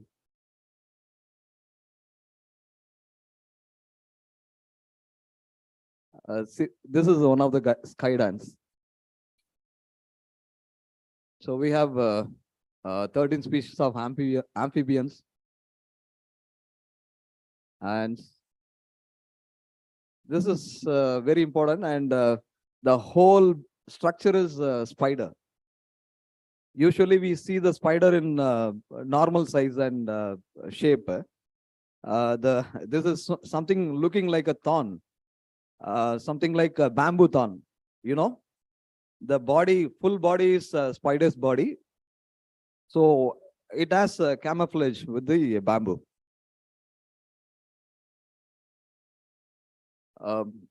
Giant wood spider, moths.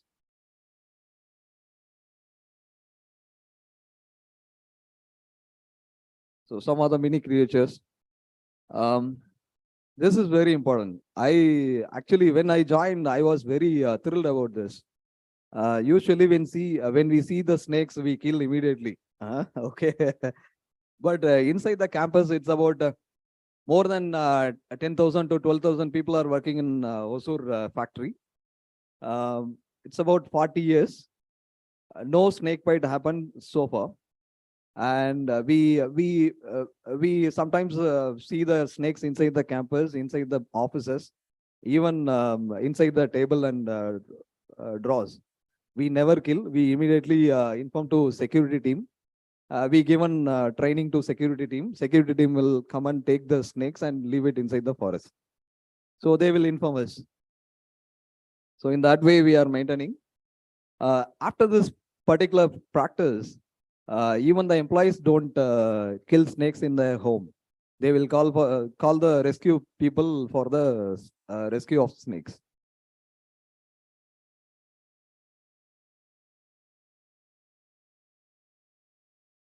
So it's about 19 species we have in Hosur and 16 species in Mysore. We have some other habitats. These are all stone shelters we created for snakes, cobras. We have big four snake in our campus: Rhesus viper, common krait, and rat snake, etc., etc.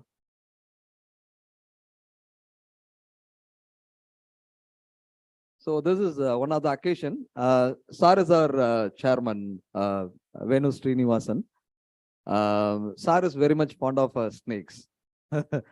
So Sir love to see the snakes and talk about snakes. So this is actually the program conducted inside the campus to create awareness to the employees. So we have turtles also, both pond terrapin and soft shell. This is very important. I was talking about R&D and bird sanctuary. This is the bird sanctuary what I talk. So here we are having hundreds of birds coming and doing breeding. Especially painted stocks are the flagship bird for our campus. So they are in breeding now. These are all juveniles. So juveniles are marching on the lawn. It's about 8 o'clock morning. 8 o'clock, 8:30 in the morning. Actually 9:15 we have tea time. So during the tea time, we'll be having our staffs coming and standing here at the same time, at the same place, where the juveniles stand and do march. So this is the same place where juveniles were standing in the previous slide. So we release fishes and snails. We are getting from forest department. Periodically we are releasing. So we have other birds also.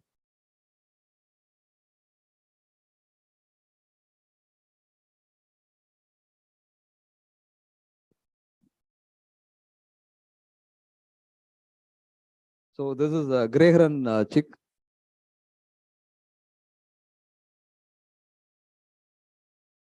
Daughter, Brahmini kite.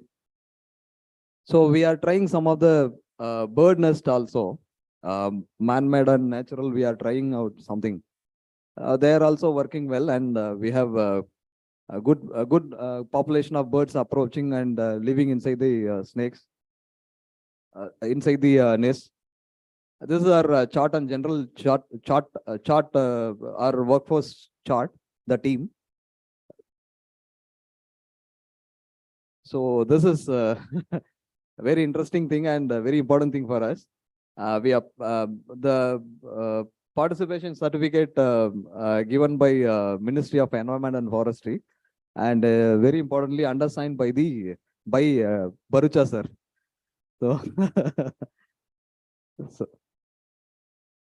So also our Hosur campus recognized as other effective area-based conservation measures by Ministry of Environment and Forestry. If you go to OECM site, you can see our details also.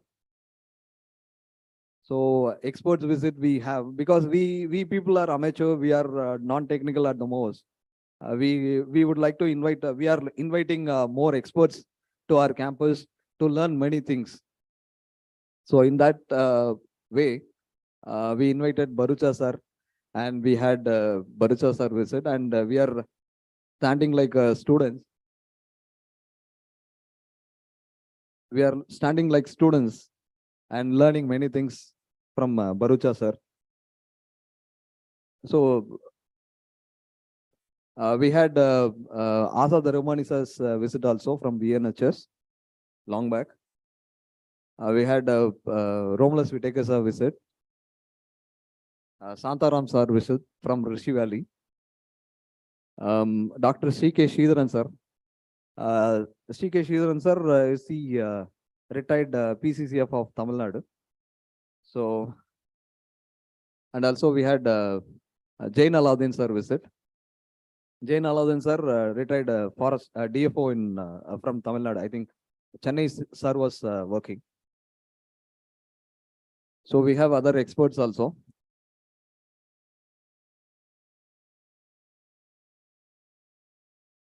So here we have some other human-animal coexistence. This is a small story.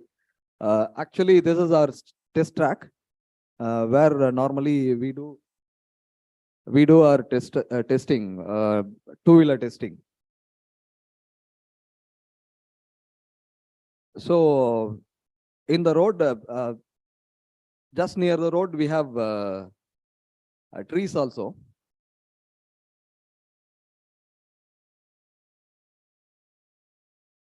So on those trees, birds are roosting every evening. So normally they do shitting on the road. Next day morning when our riders go, it will be skidding. So it was the problem raised from our management department, production department.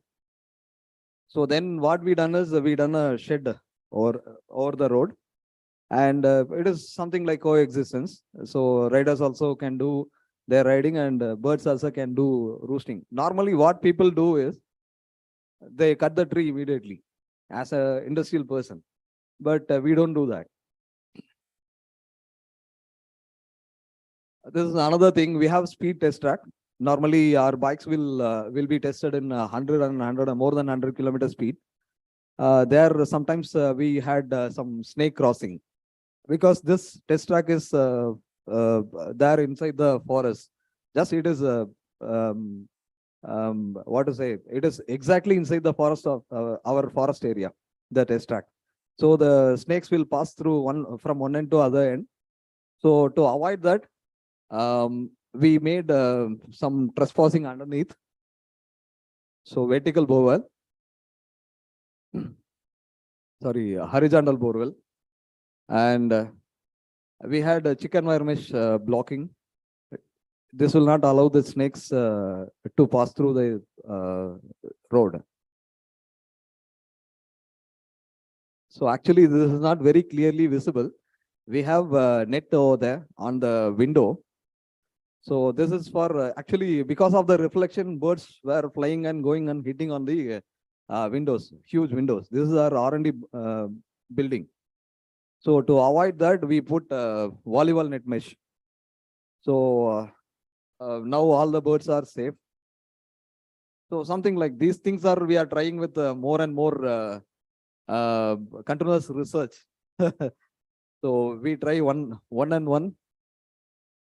We try to find some solution for the human-animal coexistence. So this is about Brindavan. Brindavan is our another education program-based concept. So here we are having butterfly garden. We are having a compost center. So we are having botanical garden also. So we are doing nature education in simple way in Hosur factory. So these are all nearby school students. Not only this, we are engaging local experts and people to come and do a survey inside the campus. This is actually Kenneth Anderson Society from Bangalore. So this is Mysore picture.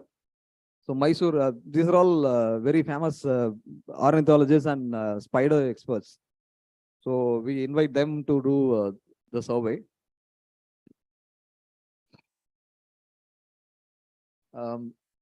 the team from MNHS, MNS, Madras Naturalist Society from Chennai.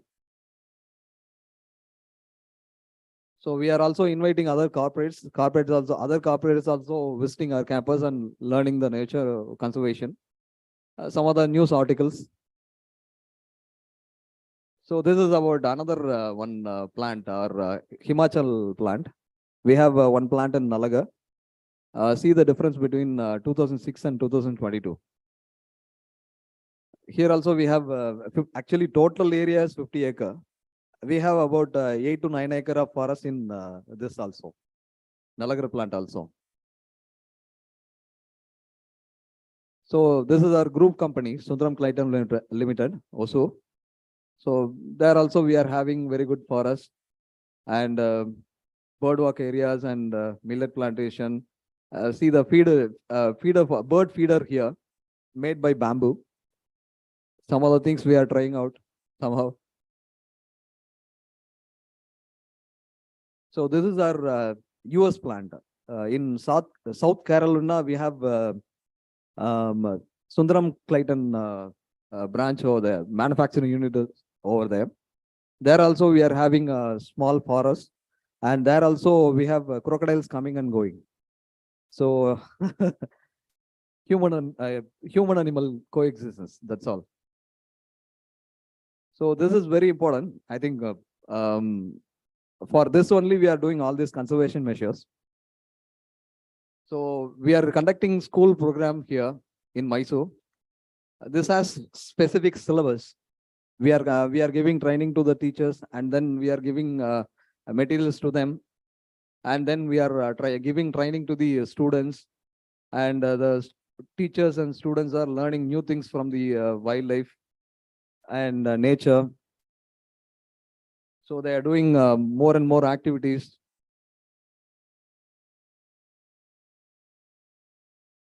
This is actually syllabus oriented content we are doing.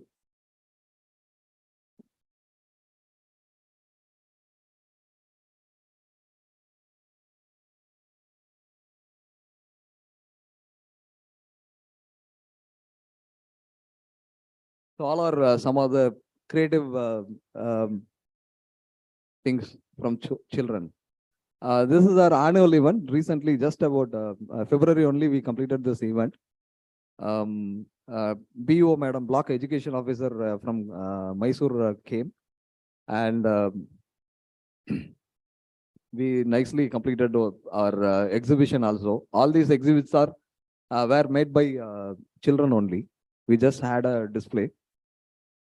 Children only explained to the other children from different schools.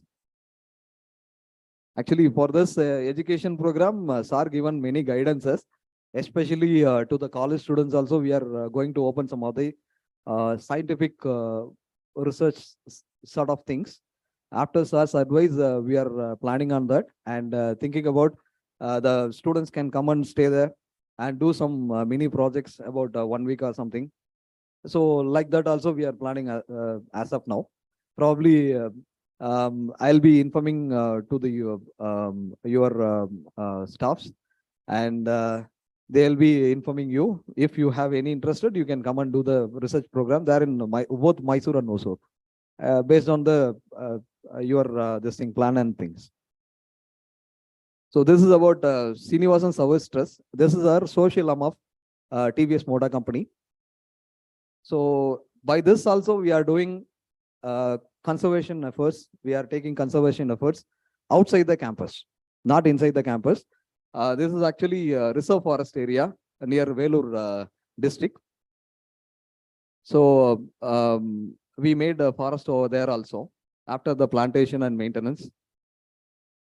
Actually, all these are already we completed works. The completed works still we are doing in many cases. So we are doing sparrow conservation. We are taking it to all our SST villages. We have around 5,000 villages in our country. Tentatively in 5 states we are working with the SST team. So all these cardboard boxes given by our company, TVS Motor Company, the community using this and doing it better. And thank you so much for this wonderful opportunity given.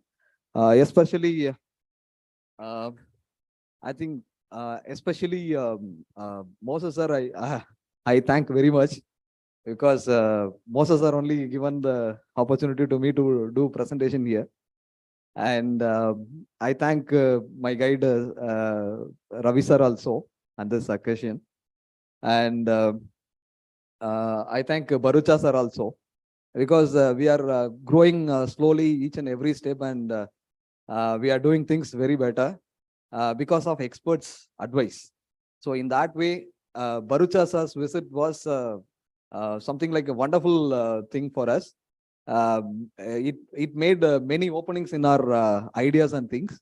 Now we are working towards science and technology, research and development, something like from the TVS Motor company, two-wheeler company. So it's a very nice thing to share. And I thank our team also, our colleagues and team here. And I thank very importantly Relton sir and Kalavati madam. Actually, I'm in this field, wildlife field, because of these two persons only. Kalavati madam only, madam recommended me to do some of the works. And after blessings of each and every person, somehow I'm doing some of the nature conservation efforts in our India. So thank you so much for this opportunity. And if you have any questions, you can raise up.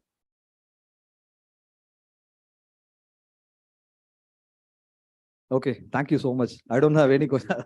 Okay, Good afternoon, sir. good afternoon. So for identifying species richness in particular places, we do a lot of studies here, sir. But Yes. through seeing your slides itself, we come to know the species biodiversity richness in your campus. Yeah. Beautiful slides. Thank you so much, sir.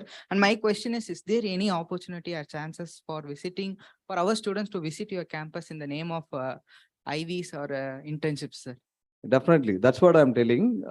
We are working on the plan. After Barucha's advice, we are working on the plan. You can visit, and also you can make one of the industrial visit also to our campus. I can facilitate things. I can do the arrangements from my end, and also you can do projects also, mini projects or MSc projects also you can do. We will plan and let you know completely. Based on that, you can plan yourself. This opportunity is for both campuses, Hosur and Mysore campuses. So no problem at all. Thank you. Okay, thank you so much. Thanks a lot for the opportunity. Thank you, sir. That was a wonderful presentation. We also wholeheartedly thank your company for playing an important role towards sustainable environment.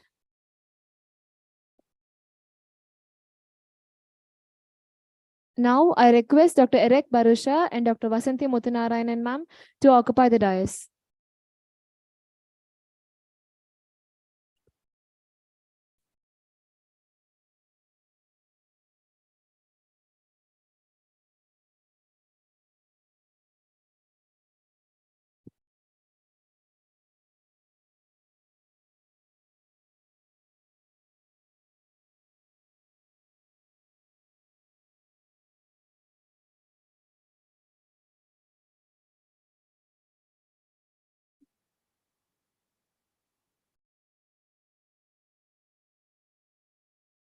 Success is not an activity, it's a process. We are immensely proud and happy to welcome.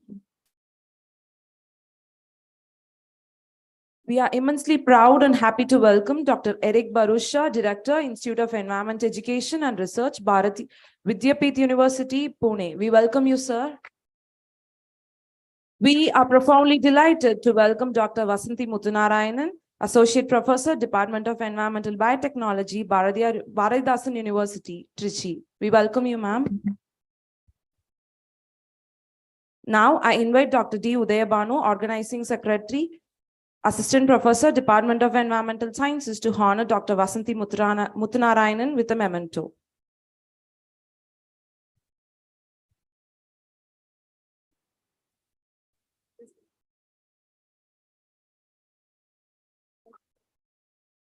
Ma'am has completed her MSc, MPhil, and PhD in Environmental Sciences at Bardiyar University and Balidasan University. She has 23 years of teaching experience and she has come through various positions as a lecturer, assistant professor, and now as associate professor. Ma'am has been awarded State Environmental Management Award by Tamil Nadu government and AquaGuard Young Scientist Award at Bharathiar University, Coimbatore. Ma'am is specialized in the areas of water analysis and treatment and solid waste management. Ma'am has actively participated around 51 conferences, workshops, and seminars. We are indeed happy to have you here, ma'am. Now I invite Dr. Vasanthi Muthanarayanan, Associate Professor, Department of Environmental Biotechnology, Bharathidasan University, to honor and introduce our venerated resource person.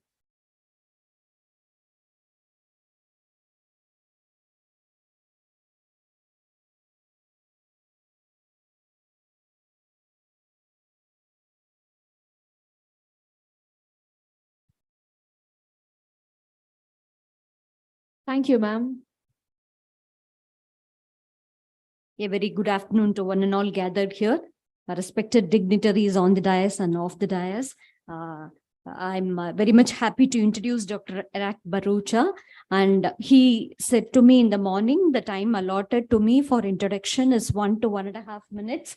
I'll be taking only less than that. As people said, he is the founder for that Bharati Vidyapeeth Institute for Environmental Education and Research.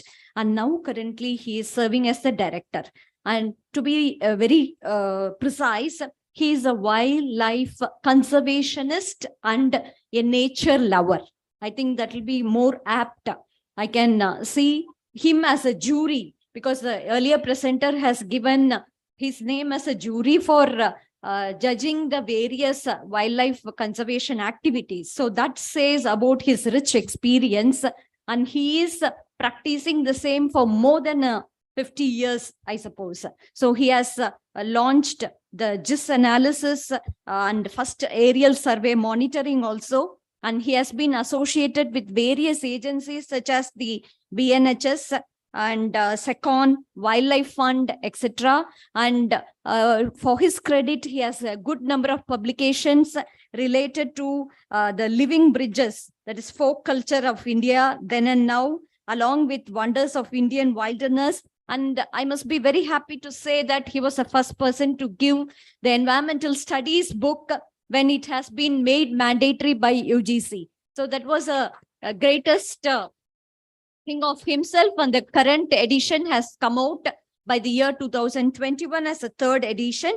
And to his credit, he is a member of various good association and publications also stands good. So I'll not be elaborating much on his knowledge regarding the wildlife and its conservation. We see you as a second Salim Ali, sir. Really, we are happy to see you here. Thank you, sir. Thank you for the opportunity. Thank you, ma'am, for your words of welcome. Now we hand over the session to Dr. Iraq Bharucha.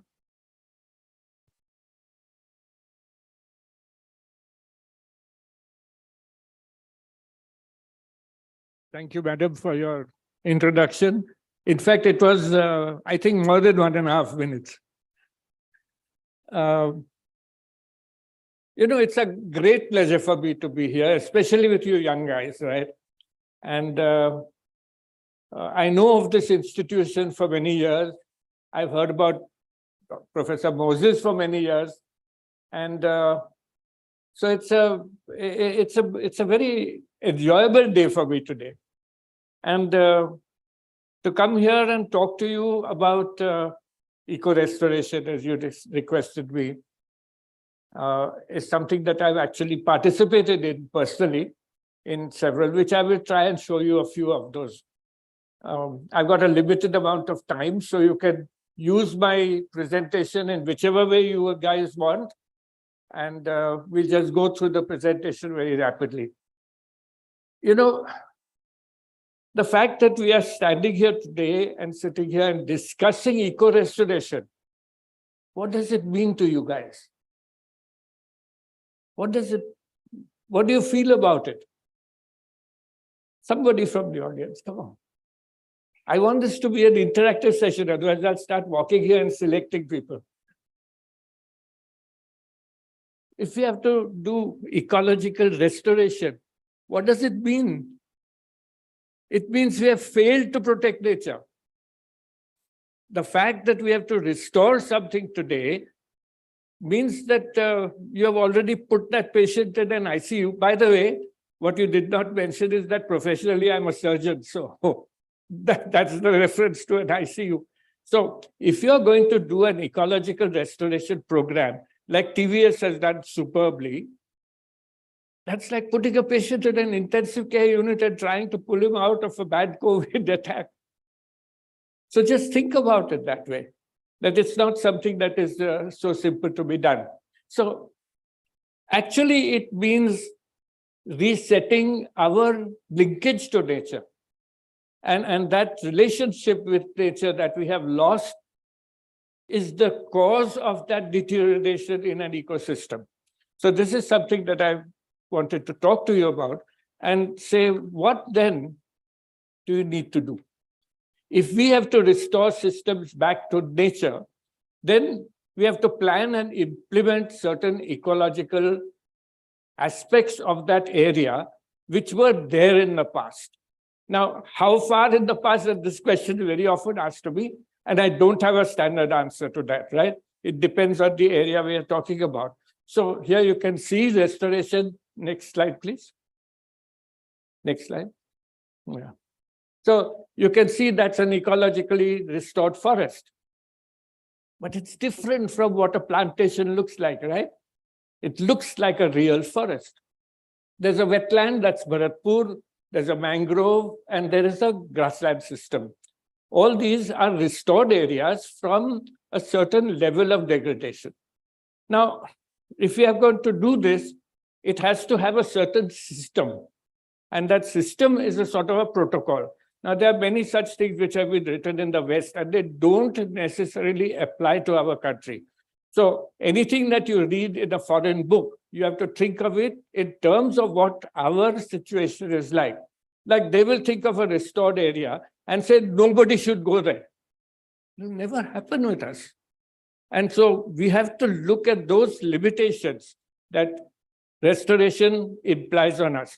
Now, the first earliest formal scientific restoration programs, actually quite a few are very old. If you look at our own country, all the Maharajas had protected their areas for their own shikar, right?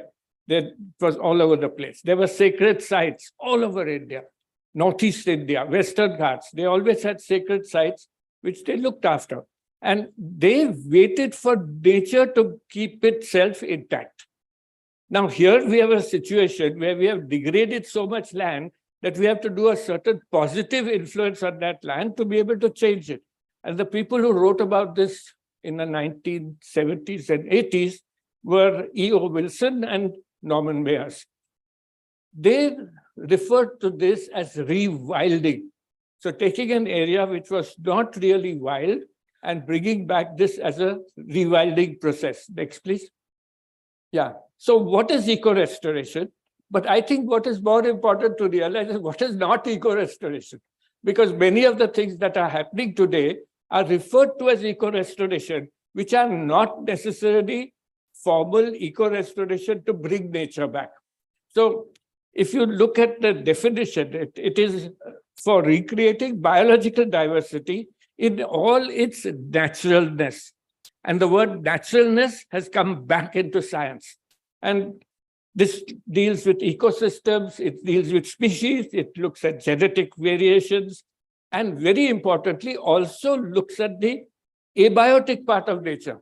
You cannot sustain a system for its biological aspects without looking at those abiotic aspects. And that very often is something that gets missed. So what is not eco-restoration? A plantation for greening and biomass generation is not eco-restoration. A soil and water catchment area is not eco-restoration. You are doing that for a different purpose. You want water, you want your soil to be conserved. An arboretum of large number of tree species is not eco-restoration. So why is that not eco-restoration? And what is it that makes eco-restoration so special? If you go into a forest, and some of you have looked at ecology, then if you look at that forest system, it has a structure. And that structure you can see as different levels of trees, some saplings, some seedlings. In that structure, you've got something that is happening underground. There's something that is happening in the canopy, which is happening 24/7, right? So that is the structure. It is also composed of certain species of trees which are specific to that biogeographic zone. And that biogeographic zone, therefore, is very, very special. And that is what you want to reconstruct in doing an eco-restoration project. And basically, what do you want to happen there? You want all nature's functions to continue. So when you looked at this in your 8th and 9th standard textbook, they talk to you about cycles in nature, right? They talk to you about water cycle and nutrient cycling and so on and so forth. You want those functions to get back into that eco-restored area. So these are the things, next please, which differentiate eco-restoration from what is not eco-restoration. So if you today look at a Milwaukee forest, it doesn't have the structure of a natural forest. It has biomass. And you may use even the correct species, but it won't bring back that as a natural ecosystem. So what do you need to do for planning eco-restoration? When I looked at this, there are really 7 questions that we need to look at. And we need to first see what is the data you need to be able to do this. And that's your job. As ecologists, as environmental scientists, what is the type of data you will need to restore a particular area? So the first thing you have to know is, what was it like previously? If you know what it was like previously, and you can get that from records, from Forest Department, or the very fact that you know its biogeographic situation, you will know what its previous natural ecological status was like. That's what you want to bring back, right? To do that, you need a strategy. But a strategy is never good enough, because a strategy is a very broad arching thing. What you want to know is, within that strategy, what action plans do you have? And how do you make those action plans? And today there are formal ways of doing that. So that is the strategy and action plan. Are you really wanting to bring back biodiversity in all its components? Or is there some limitation? You can't have tigers and lions walking all over the place. That is something that is for a corner of a national park, right? So you need to say, what do I want? And the person who really taught many people that was a great scientist called W.A. Rogers at Wildlife Institute many years ago in 1980s. So if somebody said, we want to do an eco-restoration, he said, but what do you want? And think of it that way. It depends on what you want. What level of naturalness do you want to reach, right? So that is something that we need to understand. You also need to understand that you can't, in our country, base biological diversity without considering the needs of local people. If you try to do that, it is definitely going to fail. It will never be sustainable, okay? So what is that the local people were collecting from that area? Are you going to be able to replace that or give them an alternative to that? It could be either, it could be both. And what is that desired level of ecological repair that you will get at the end of it? So you want to see, finally, what do you want to happen there, right? And therefore, some parameters or indicators need to be created even before you do that. Next, please. So there are 2 aspects that you have to look at. What do you need to do off-site? And what do you need to do on-site?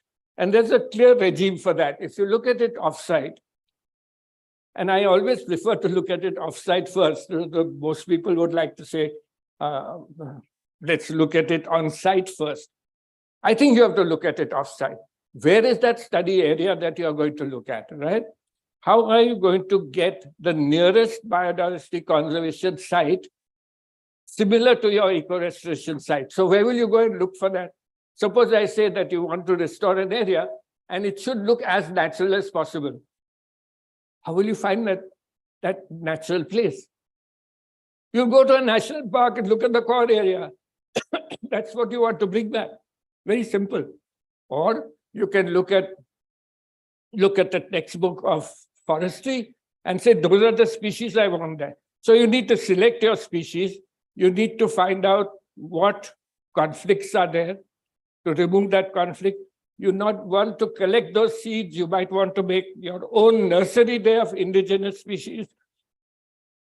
And you may grow these saplings, right? So those are the things that you will do off-site.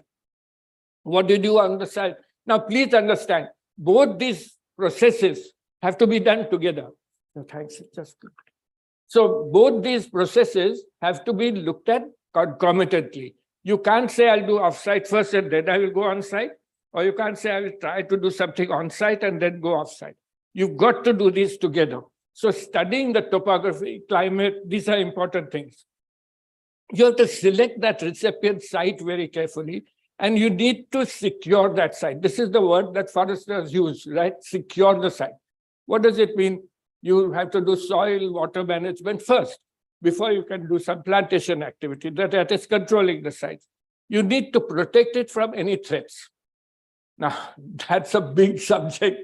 Moses, Dr. Moses wants, if you like, we can sit and discuss that. But the threats are enormous today in our country. And we need to say what threats are acceptable, what are permanent, what we can't reverse. If you've already urbanized an area, you can't wish it away, right? So those are things that we need to look at. And we need to say, finally, very importantly now for our country, if you are going to do thousands of restored sites, you need to network them and you need corridors between them, especially corridors between national parks and sanctuaries. So if you are asked, where would you prefer to do something? I would say, look at corridor areas between protected areas. Next, please. So everything depends on reversing that trend in the degradation. And here you see two methods, right? Leaving nature to bounce back by itself. This can take a very long time, okay? And therefore you need to augment that, you make it faster. And these are two examples. The Bharatpur Maharajas did that in Bharatpur, in the best national park for birds in our country. But there are small efforts. This little village students in Jaluki in Nagaland have created a beautiful forest. Look at that forest back there, right?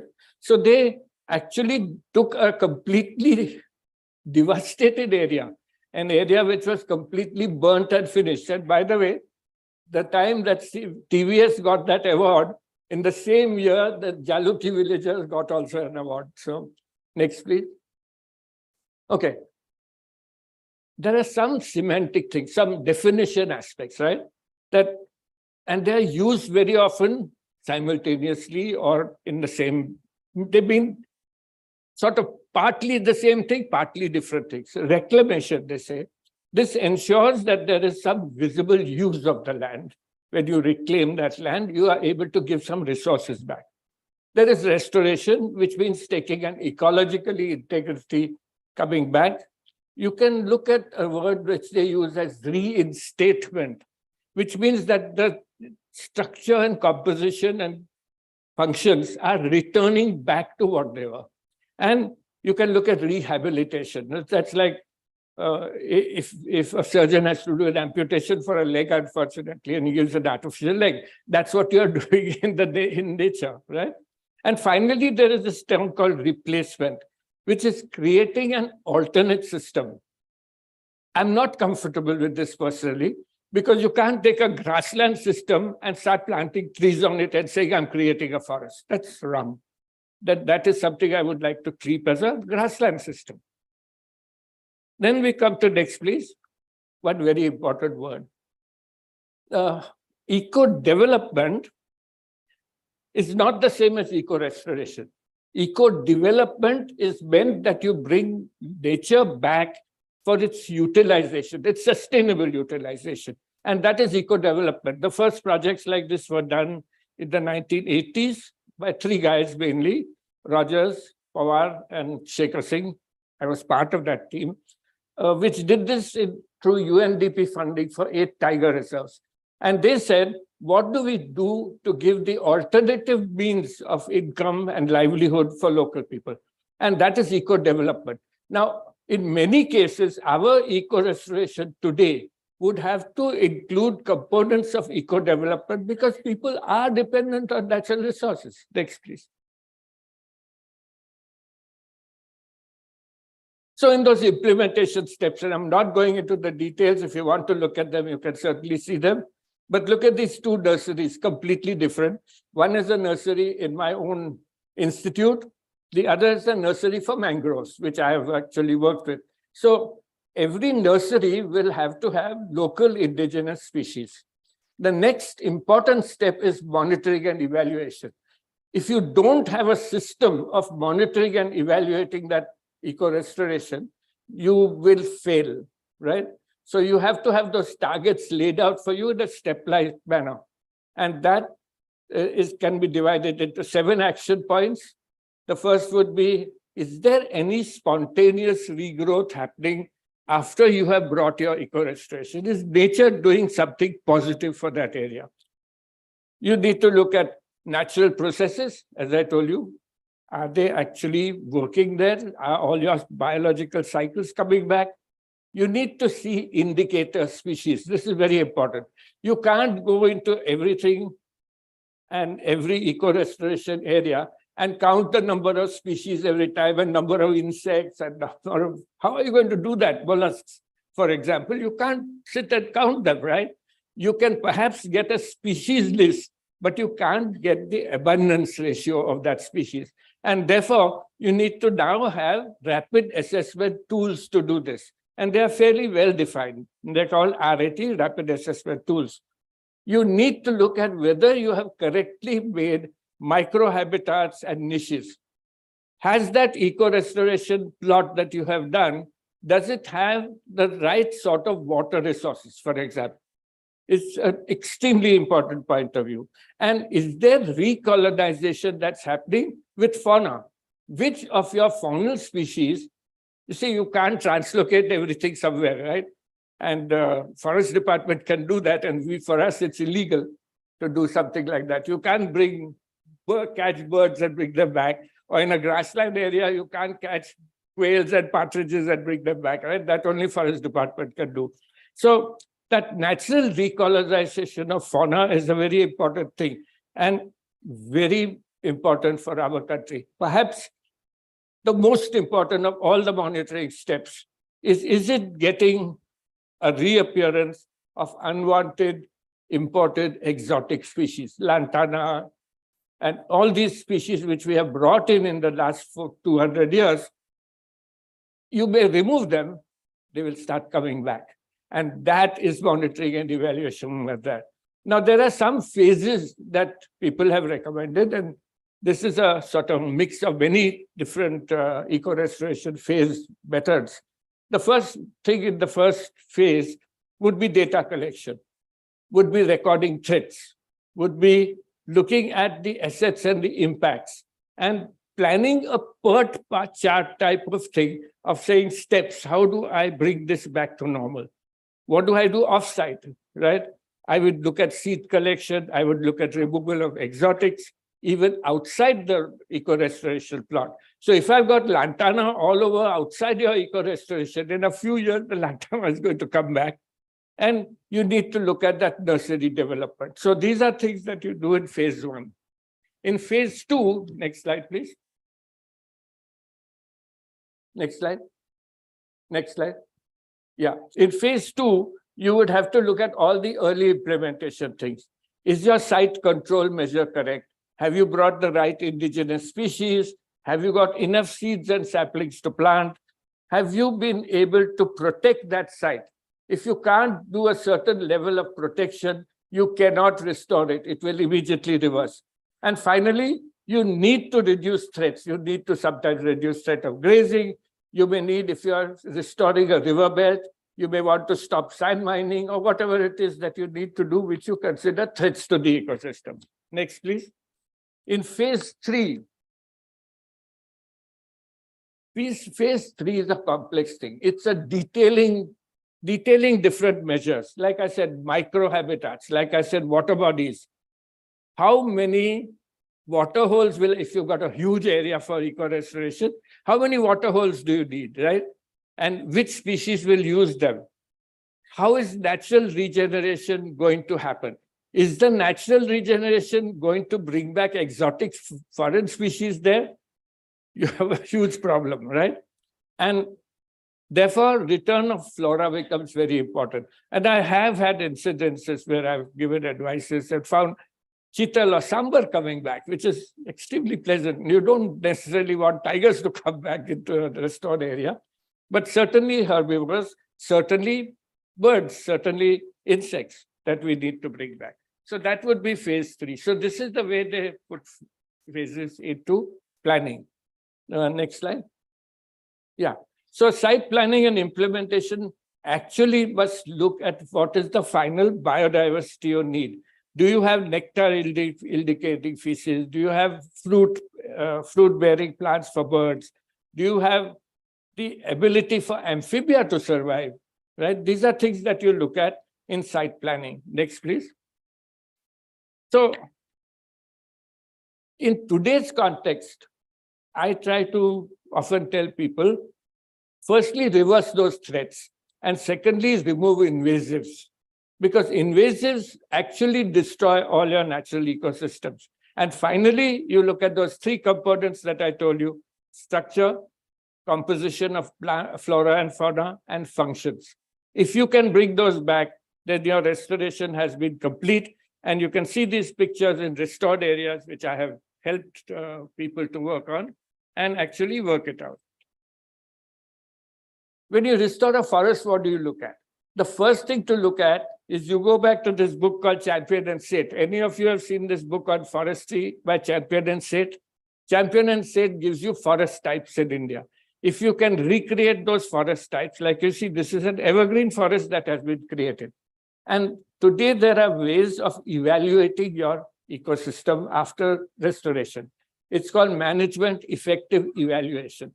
And we do that for tiger reserves, we do that for national parks, but you can also do the same process for eco-restoration. Next, please.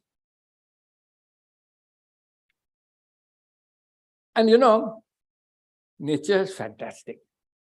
I mean, you can see how nature bounces back. And that bounce back, these are pictures from a small little plot that I have behind my institute.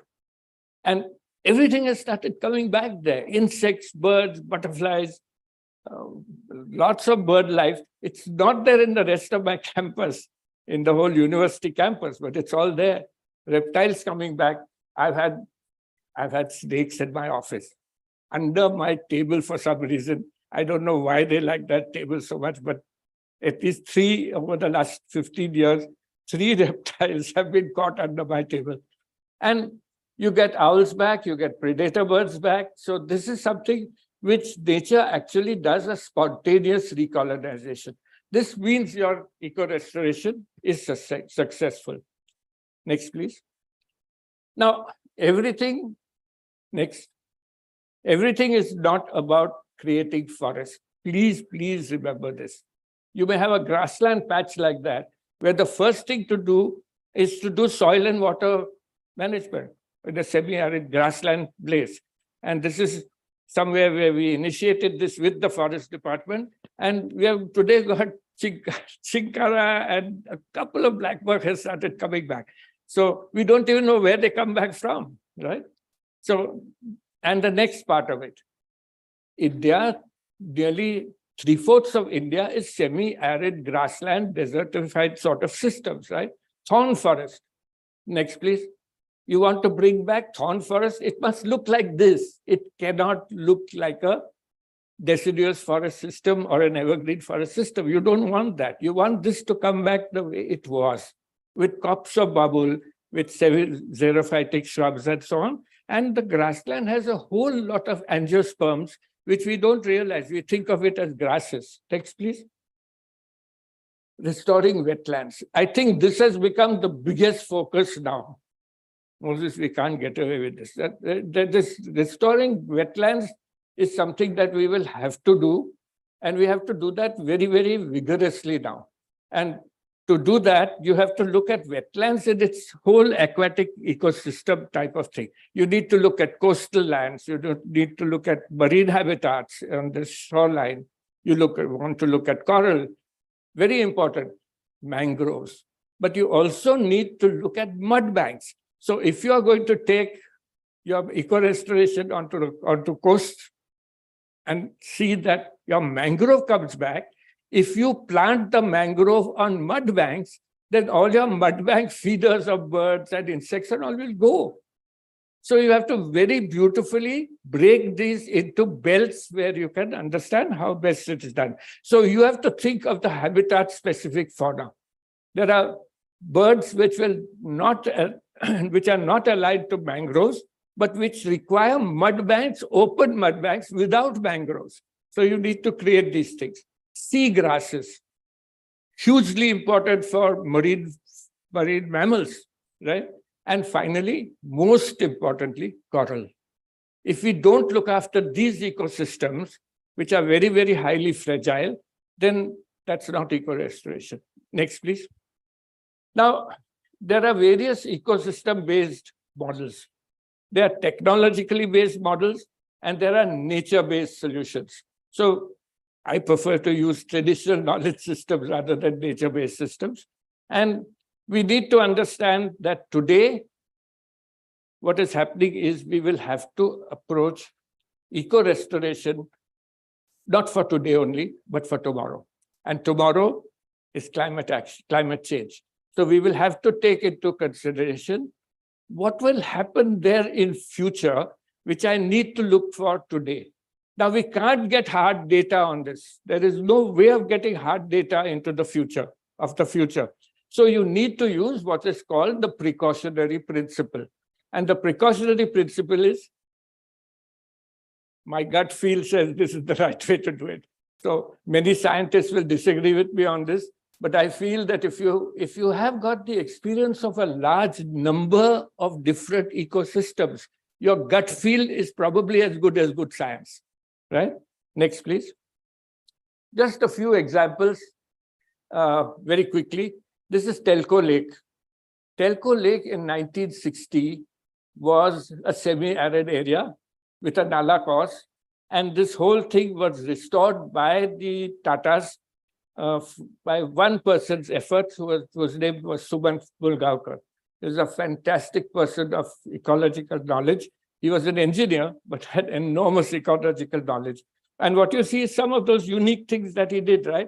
All the waste drums of Telco, which you see in that picture there, were planted with trees. And then a 6-foot tree was grown with fruit on it and given to farmers. Now, this is a very fantastic way of doing it. Nobody does it today. And I'm sure all industries have these waste drums. But today, just like TVS, they've got a colony of nesting stalks, painted stalks, some open bills, a lot of spoonbill. So this has happened again, but it's taken them 20 years. Next, please. This is my own little nature trail. And, now I don't need to take my students 20 kilometers away. Much of the quadrats and line transects we can do out here. So that's 1997 when I started that little plot. That's 2000, between 2000, 2003. And now I can't take the same picture inside because it's so heavily, thickly forested, and you've got a full 100% canopy. So this has come back, and we can make it happen if you do it. If you take good science into consideration, you can do all these things. Next, please. And everything is coming back there in that small little plot. Okay. We get birds, we get butterflies, moths, we get birds of prey now. So this is natural recolonization by fauna. Next, please. Yeah, this is a very fantastic place. This has been done again by Tatas at Lonavala. And they have got a 1.5 kilometer by 1 kilometer stretch, which they have restored about, it's taken us about 20 years. And I first told them, remove some of that eucalyptus that you planted, right? And they were shocked. They said, but we spent lakhs of rupees planting that eucalyptus. And I said, if you continue to have eucalyptus, you'll only have eucalyptus. But if you do this in the next 20 years, what you will get is a natural forest. But I also made them take the excess water from the dam and use that as a sort of pond and a little river system. And finally, today, what we are using it for is public awareness and student education. So this is a whole thing which has actually brought back. Next. And again, next, please. Look what's come back. And recently we saw leopard, right? Everybody is seeing barking deer there all the time. And jungle fowl, spur fowl, things have come back, right? So that's something. Next. The next one is a very complex situation. You know, if we are going to take climate action, like we said by 2070, I don't think it's going to happen anyway. We are not going to be zero at 2070. We need to accept that. But if we can do that or get as close as possible, we'll be doing something about climate change. Now, if we are going to do something about climate change, we are going to need huge amounts of land for solar energy and windmill production and wind power generation. If we are going to have that, we are going to take away all our grasslands and all those areas which the British called wasteland, which were never wasteland, they were our grazing lands for our people, right? And today we are trying to do something with a very large solar plant for biodiversity and climate change. And we've done a lot of work in Neemuch, and over 2.5 years, we have restored grasslands inside the solar plant. And very interestingly, last year, we had a pair of Sarus cranes nesting there and had chicks. Now, this has never been seen there before. And I was interested in how they manage the grass, right? Because after all, as I said, this is all about management. So they said, no, we'll tell you how management. I said, no, I want to go and ask the local villagers who are coming and taking your grass. And one village leader there told me, small panchayat leader, he said, Saab, humko itna ghas kabhi pehle nahi dekha tha. We have never seen so much grass before. Today, all our cattle are dependent on grass from the solar plant. But you have to harvest it at the right time because that's a fire hazard. So you also need to look at risks. And this morning we heard about risks, economic risks. So this is something which we've been able to do for Tata Solar. Next, please. The last one I'm going to talk about is a very celebrated project. Pune had a youth games festival once, Asian Youth Games. And the commissioner came and told me, you know, sir, every day, all these foreigners have to go past this dead lake, which is desalt, which is completely full of silt and hypomia and weeds and so on, and it stinks. Can we do something quickly in the next year's time? So I said, you can't do anything in 1 year. It will take you 3 years, but you've got the time, you do it. The question was where to get funding from. So it's a big lake. So we said, try where you get funding from. So he managed to get funds from GNNURM project as an eco-restoration exercise. And you can see Pashan Lake there in the 1970s, large number of birds used to come. But this is after restoration in 2019. It took us 4 years to do. And I'll show you the steps by which we did that. Next, please. So we realized that what this habitat will need will be open water, emergent vegetation, and floating vegetation and underwater weeds, and perhaps mud banks, which we could not restore too well. But we also found that when we started the desilting process, 80% of the silt was from recent construction activity. And only that last 20% at the bottom was 100-year-old silt, which we actually kept there, because below that, if you desilt that also, the water will leak away.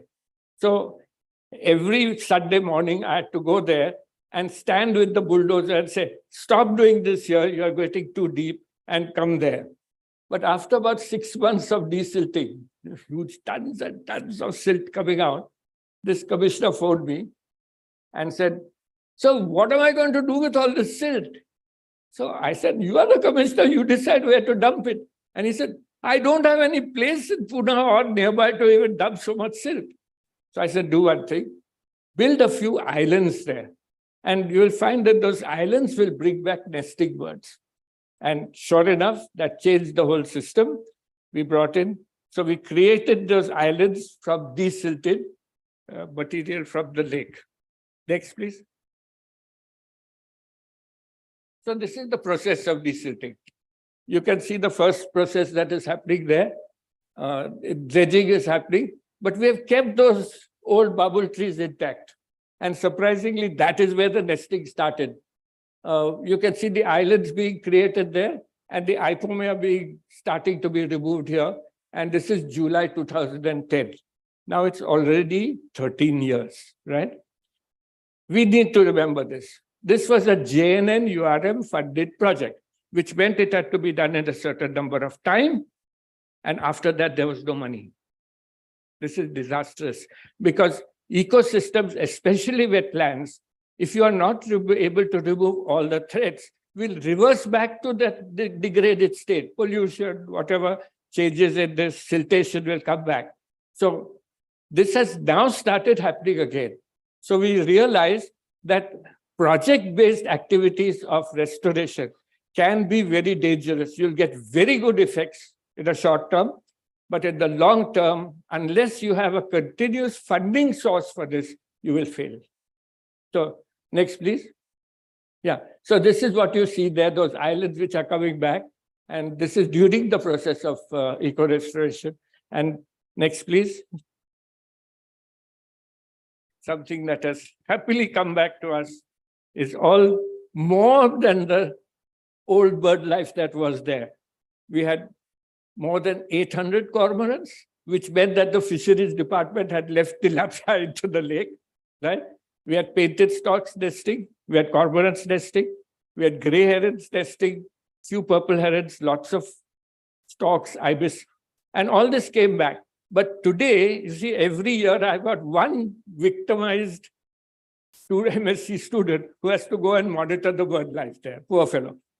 And he does bird counts there and he comes back about nesting and so on. So we've got a very beautiful thing of what has happened in the last 13, 14 years. And this has been quite a revelation because you can see how things change during restoration, after restoration, and what happens as you delay that further action. Next, please.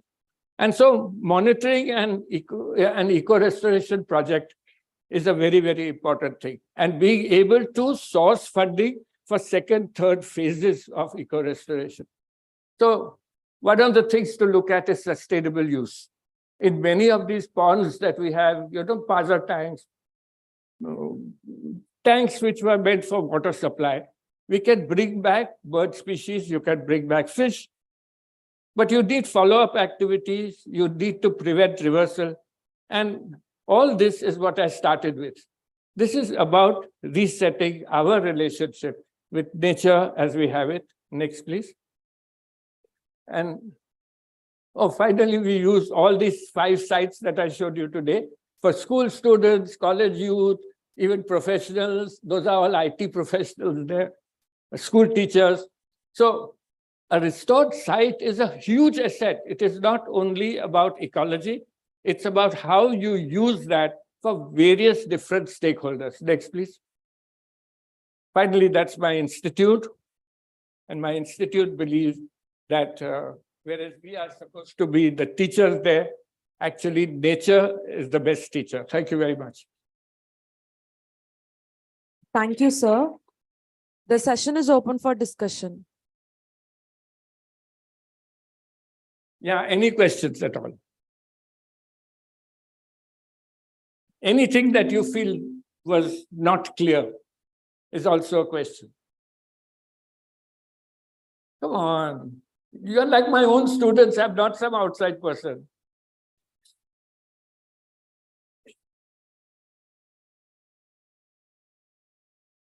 Would you like to be part of an eco-restoration project? How many of you would like to be part of an eco-restoration project? Professor Moses, give me 5 minutes more. Yeah, all of you who would like to be part of an eco-restoration project. Put your hands up. You know what I've done now? I've got victims to ask questions. No, but it's a very fascinating thing to be part of an eco-restoration project because you can see how life comes back, how something which is dead and which man has destroyed, man with a lot of good science and good activity can actually bring back. And that can be a small thing. It does not have to be a huge area, but there are ways to do this. And today's nature-based solutions often work. How you do that. Please also remember that there are various cultural things in this. Like, how do you manage to see, we've got sacred groves all over. Many of them are looked after mostly by tribal people. And they have very, very good rules and regulations of how to manage these areas. And we need to support their culture to be able to do this. This is, people say primitive culture. There's no such thing as a tribal primitive culture. It's a very, very advanced culture, very often much more advanced than what we think of our own culture, right? And if you support their activities, you can help them keep that biological diversity intact. And I think that is what the important thing is. So any of you want to afterwards interact with us or my institute in trying to do some programs like that, we'll help you in whatever way we can. So thank you very much. Thank you very much, sir. Thank you, sir. Thank you for sharing your valuable insights and expertise in eco-restoration. Now we have come to the end of plenary session 6. Thank you all for your time and patience. Keep the plants green, oceans blue, and the animals safe. Thank you. Have a nice day.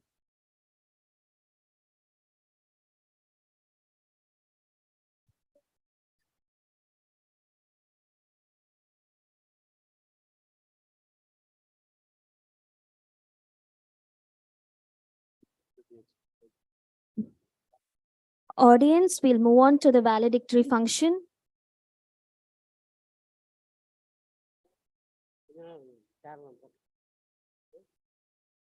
We'll move on to the valedictory function in another few minutes.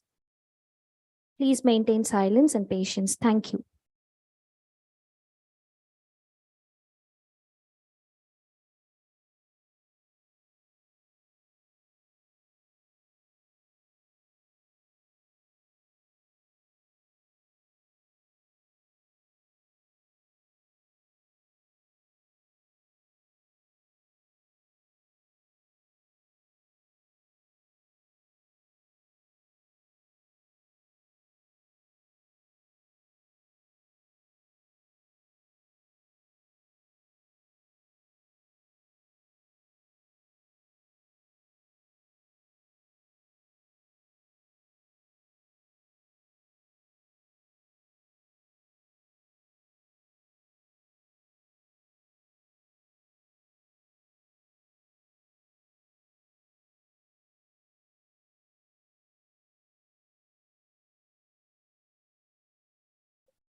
Thank you for the patience.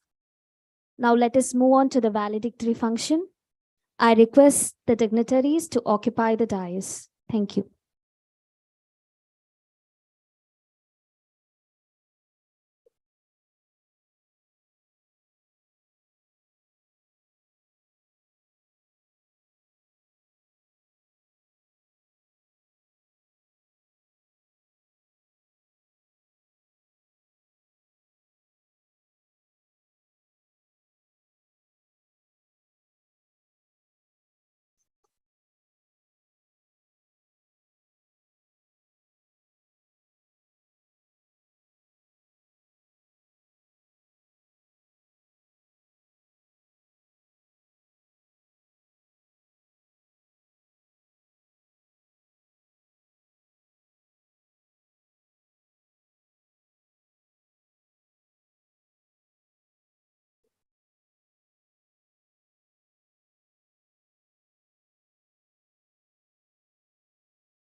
Good afternoon, ladies and gentlemen. It is a great privilege to welcome you all to the valedictory function of this three-day conference C 2030. We all have been able to come together to share our experience and knowledge, and I believe that this has been a fruitful and memorable experience for all of us. I hope that each and every one of us here has been able to take something away from this event, and that we can all leave here with renewed enthusiasm and energy. Philippians 4:6 says, "Don't worry about anything. Instead, pray about everything. Tell God what you need and thank Him for all He has done." Let us seek the blessings of the Almighty before we begin this valedictory session. I request Mr. Edwin Moses, Assistant Professor, Department of English, to lead us in prayer.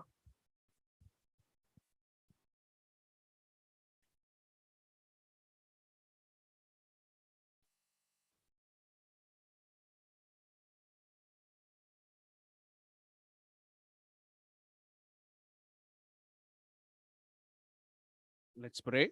Let's bow our heads. Our Father, we thank you for this good day, Lord. We thank you for all the blessings you have showered upon us. We thank you for this get-together, for this international conference on sustainable environment and economy.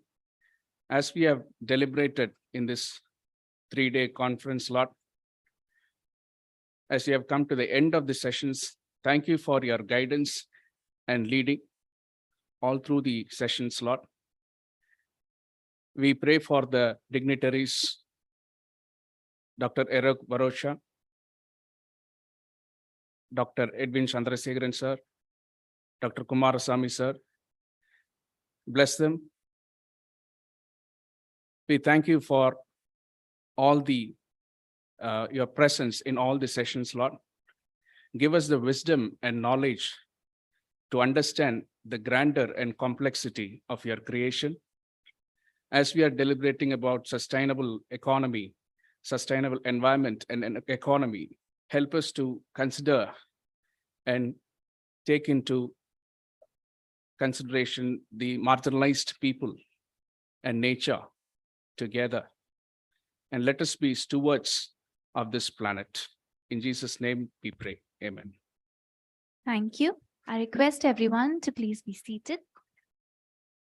I request Professor A. Alagappa Moses, the Vice Principal and Head of the Department of Environmental Sciences, to render the welcome and presidential address.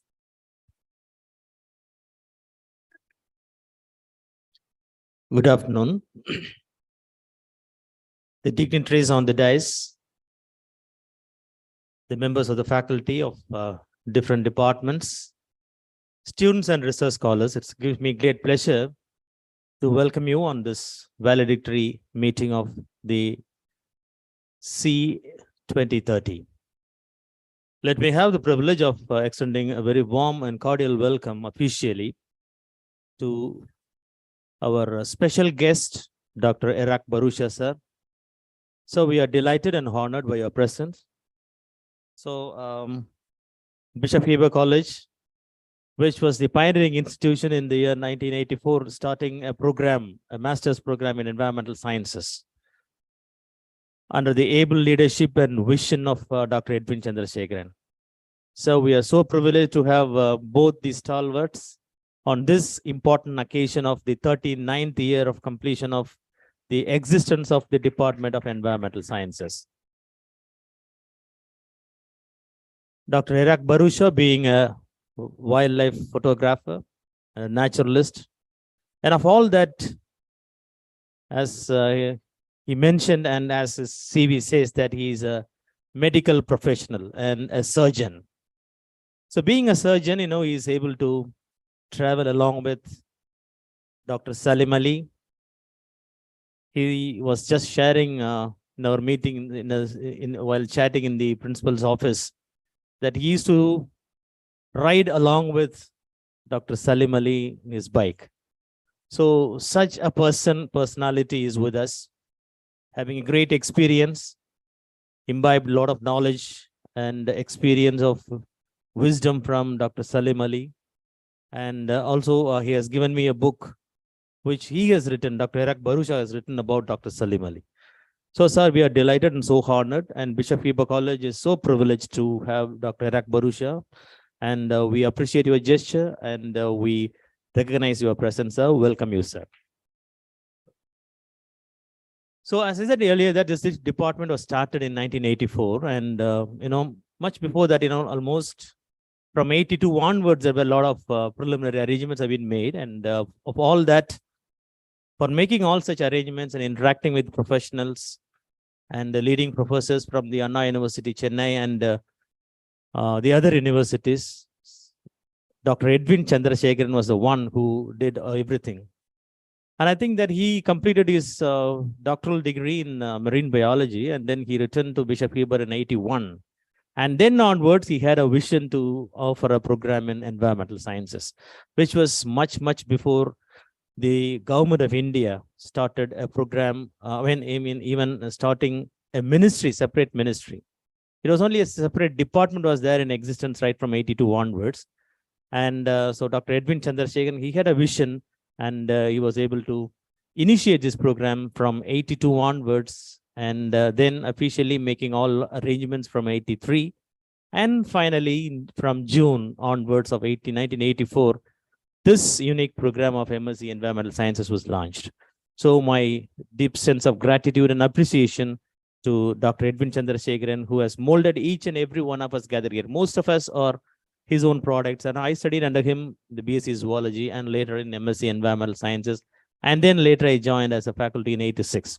So Dr. Edwin, sir, this 39 years of experience and existence of this department, and my experience with this department since 1981 in this college, and later being a faculty, it's all because of you, and we recognize your presence, and we appreciate and congratulate and welcome you, sir. Welcome. And we have two more important persons here. One is Dr. Vasanthi, our own illustrious student who studied MSc Environmental Sciences from 1986 and 1988.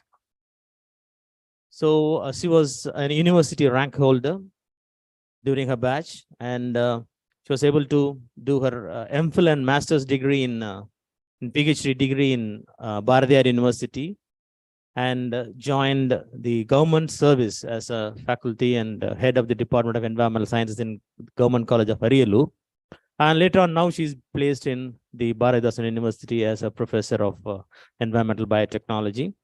So whenever we approach her, she used to be part of all the events with Bishop Heber College and the Department of Environmental Sciences. So I welcome Dr. Vasanthi in our midst. Welcome you, ma'am. And we have Dr. K. Kumarasamy, sir. And he is a professor and head served in the Department of Geography of Bharatdasan University, and served as a member of the syndicate, and with the capacity of the director of curriculum, CCCD, Curriculum Directorate. And of all that, I personally have a very close association with Dr. KK sir in terms of being a co-author of the environmental studies book. So the EVS book, whatever is being given to you, and whatever we are using right now is a book authored by Dr. K. Kumarasamy, Dr. M. Vasanthi, and myself. And the revised edition, we have the fourth author as Adeline Nikita. So I welcome Dr. Kumarasamy sir in our midst. And also I welcome Dr. Udaya Banu and Dr. Sukumar, the organizing secretaries.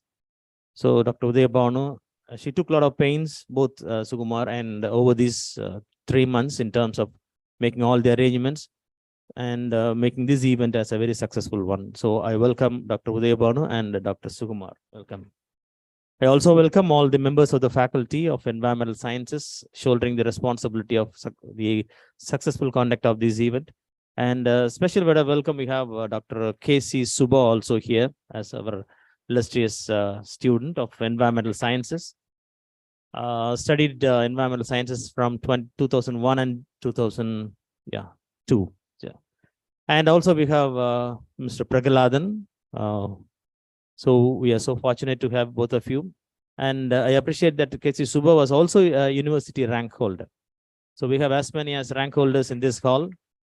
So starting from myself, and we have Dr. Vasanthi, and then we have Dr. K.C. Suba, and of course we have Mrs. Adeline Nikita also.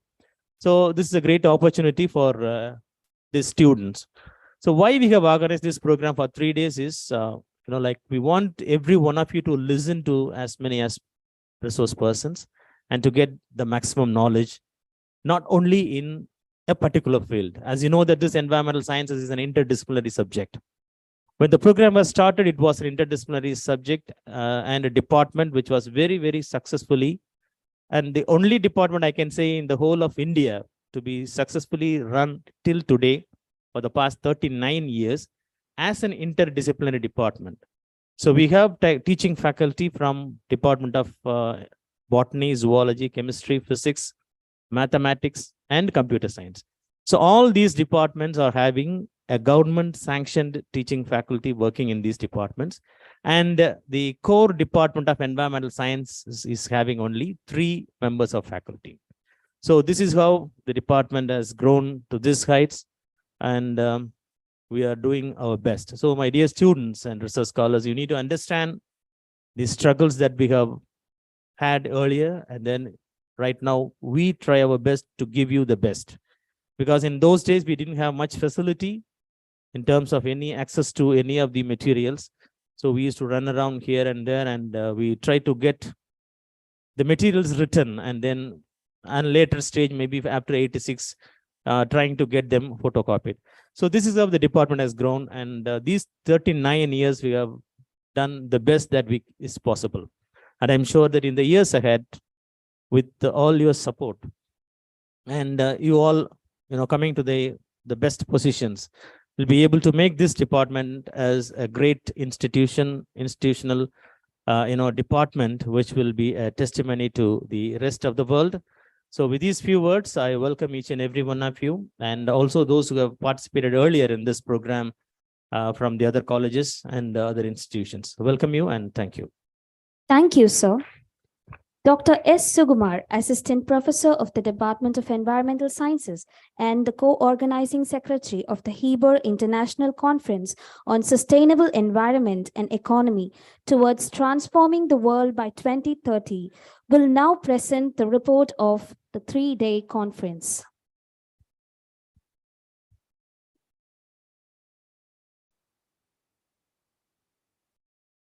Good afternoon, and all gathered here.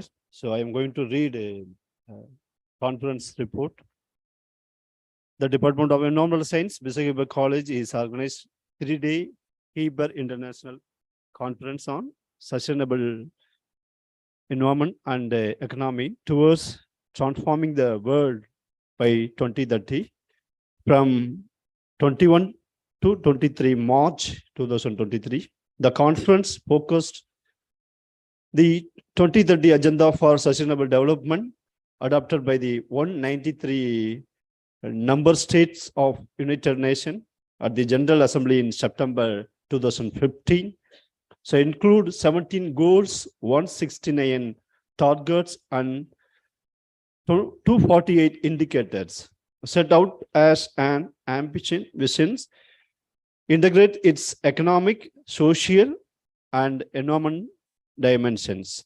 The 17 SDG helps country to gauge the starting points from which they set out towards new collect vision of sustainable development agenda set forth in the 2030 to analyze and implement. So based on this it comprised 4 plenary sessions, 4 technical sessions, and 70 paper presentations. Beside the inaugural and validatory session, the inaugural function commenced on 21st March at 9:30 a.m. with a prayer rendered by Dr. J.G.R.S. Satyashilan, Vice Principal, Self-Financial, followed with prayer songs by the college chair to invoke the presence of the Almighty, and it was followed by the Tamil Thai Valtu, Professor A. Alagappa Moses, the Vice Principal and Head of the Department, Environmental Science, welcomed and thanked the gathering, and Dr. D. Val Dayaparan, Principal, Visakhapatnam College, addressed the conference. Dr. S. Veluchami, Vice Chancellor, Periyar Institute of Science and Technology, Tanjavur, released the book of abstract, which was received by Dr. Chandrasekharan, Chairman and Secretary of the College Governing Board, Visakhapatnam College. Dr. S. Veluchami, Vice Chancellor, delivered the inaugural address on sustainable economy and various countries. Plenary session 1 was started at 11:45 a.m. The guest speaker, Dr. N.C. Gupta, Delhi, said the presentation and title Climate Change. Technical session 1 based on the theme Environmental Education, Green Technology, and Biodiversity Conservation. The session was chaired by Dr. Priscilla Suresh, Head of the Department, Zoology. Afternoon, the plenary session 2nd was started with the resource person, Dr. Shirley Lydia, USA. In day 2, plenary session 3rd was started with the resource person, Dr. S. Kumaran, Research in Charge, Periyar Maniammai Institute of Science and Technology, Tanjavur, on the topic of nanomaterial for sustainable environment production. Technical session 2nd and 3rd was parallel session chaired by Dr. Sharmila Lydia, UG Coordinator and Associate Professor of Chemistry Department. Another session was chaired by Anand Karnagaran, Department of Physics, on the theme environmental modeling and waste recycling and reuse. Plenary session 4th was started with resource person Dr. Subha, Indian Institute of Human Settlement, Bangalore, on the topic water supply, public health, sanitation and environment. Technical session 4 was based on the theme waste management, remote sensing and GIS technology, climate change, chaired by Dr. H. Sumadi, Assistant Professor of Department of Environmental Sciences, and rapporteur was Dr. K. Rajesh Kumar, Manager, Environmental Science and Sanitation. Technical session are over. With this on all, we have selected 2 best, and they are groundwater contamination due to solid waste dump, Virudhachalam district, presented by Mr. M. Manoj, and one more best paper award, activity natural bacterial against RC, presentation by Pahimda Sobrin. And today we had the plenary session 4th started Mr. Sanjay Ramanujam CE from Bangalore on this topic of green project investing and guest presentation. Plenary session 6 was started with Dr. Eric Varaksha, Director, Institute of Environment Education and Research, Bharat Vidya Bharat University, Pune, and the topic eco restoration, and he was introduced by Vasanthi, Varadhasan University, students from Anna University, St. Joseph College, Holy Cross College, and across the country, around 250 members attend the conference. Now, we will all in the valedictory function with Dr. Edwin Chandrasekharan, former principal and head of the department, Environmental Science. Thank you all. Thank you. Thank you, sir. Now, I invite Dr. Edwin Chandrasekharan, the former principal of Bishop Heber College, to honor Dr. Erak Barusha with a memento.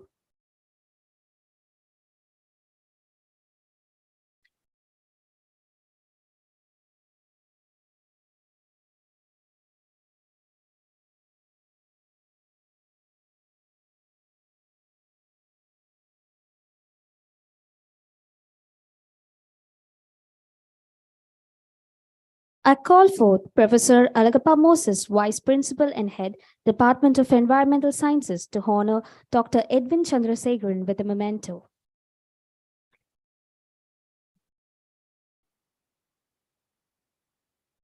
I invite Dr. Erak Barusha to honor Dr. Kumaraswamy Sir, former Head of Department of Geography, Bharathidasan University, with a memento.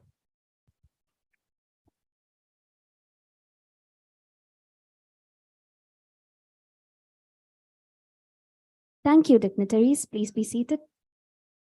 We feel honored to have with us Dr. Edwin Chandrasekharan, the former principal of Bishop Heber College and the former vice chancellor of William Carey University, Shillong. Most of all, the pioneer of the Department of Environmental Sciences in Bishop Heber College. As a man of distinct vision, he has made us proud by his distinguished work. He is an idol of knowledge and experience. It's our immense pleasure to have you here with us, sir. We take pride in welcoming you, sir, to render the valedictory note.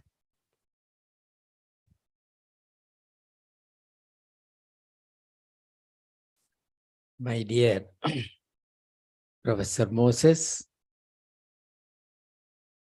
guest speaker Barusha, faculty members, and my dear students. I'm not going to take much time because it is already late. The main part of this conference is the research papers you have submitted. I have gone through the abstract of some of the research papers.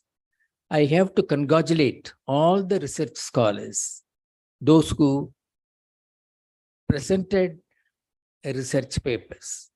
It is very good. It is up to the mark. I would like to give some suggestion only. For example,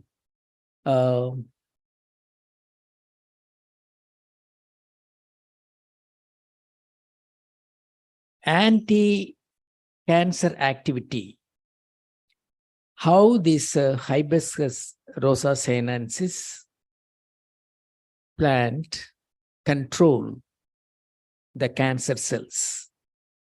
In the same way, Bryophytum leaves can control breast cancer cells. These two papers are really very good. Throughout the world, cancer research program going on. So what I suggest, in which field you are thorough, you concentrate on the research field and develop your research work in that field with your guide. That is most important. And if you need more information, you can get information from the net. In addition to that, if you want more information, contact AIIMS Cancer Hospital, Delhi, and also Apollo Hospital. Because these are very important research papers. And another thing, if you want, you know about the Bharat Biotech, Hyderabad. And they are very famous in the research cells, cancer research cells. And only this particular laboratory produced Covaxin. You know very well that corona period. What is that corona? Coronum. Coronum, the Latin word for the crown. So the structure of the coronavirus, just like a crown, that is why it is called corona. Now, COVID-19, Covaxin, indigenous medicine, Hyderabad laboratory produced.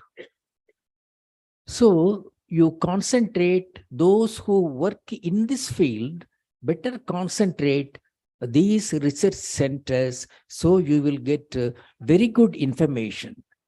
That is most important.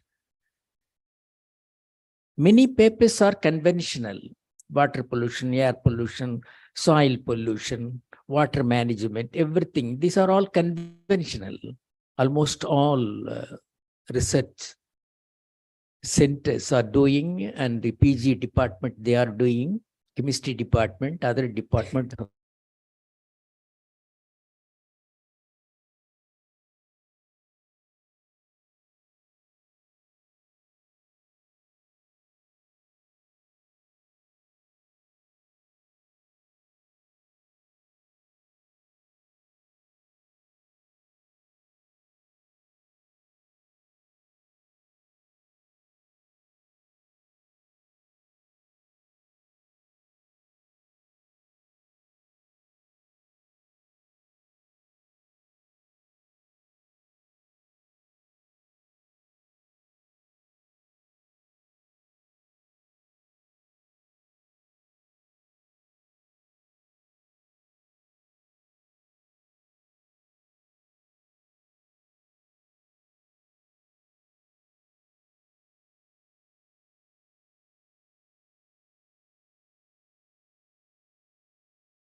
Remote sensing and GIS. So those who are doing research work in this field, contact ISRO, and they will give you the information you need. Instead of getting information from net, better contact ISRO. And another paper, just 2 or 3 papers using remote sense coastal area, only 2 or 3 papers are there. So if you want to do your research concentration on seashore area using remote sensing, better meet research scholars in NIU. That is National Institute of Oceanography, Goa. So these are all some suggestions I am giving you. And another thing, I think this year, Chandrayaan number 3, they are going to launch from ISRO. And it will collect more information on the surface of the moon during full moon time. And our Prime Minister encouraged this. So they are all waiting. When will they launch Chandrayaan number 3? In this year, they will launch. So you will get more information from the surface of the moon. So contact ISRO and wait for the launching of Chandrayaan number 3. And Aditya L1, they are going to launch this year. Prime Minister, full support for this ISRO. So this particular satellite will cover or will study the preliminary study of sun. This is the first time. So all these type of research work done by the ISRO. So what I'm telling you, apart from conventional research, you concentrate this line. Whatever you study, whatever findings you give, that will be the first one. So concentrate those who do the work, because based on your research abstract, I'm telling you. Your topic is economy. Economics is also associated with environment. It's good, but no paper on this. Agriculture research is most important nowadays. Tamil Nadu is giving several crores of rupees regarding agricultural research this year budget. I think you might have noticed it. Assembly, this matter is going on in assembly at present. So CM has arranged, sanctioned several crores of rupees regarding agricultural research, mainly focusing on wild seeds, not hybrid, wild seeds, traditional seeds you cultivate. They are giving lot of fund for this.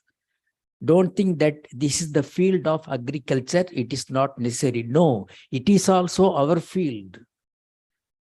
So no research paper with reference to agriculture, paddy or cholam or vegetables. No, nothing. Only conventional. Hereafter, the first generation is gone. Moses' second generation is coming up.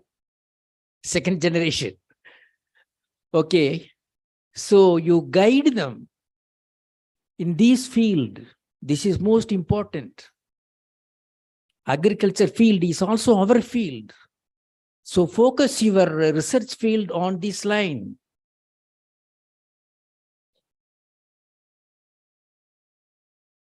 Prime Minister will come to Tamil Nadu April 6th or 7th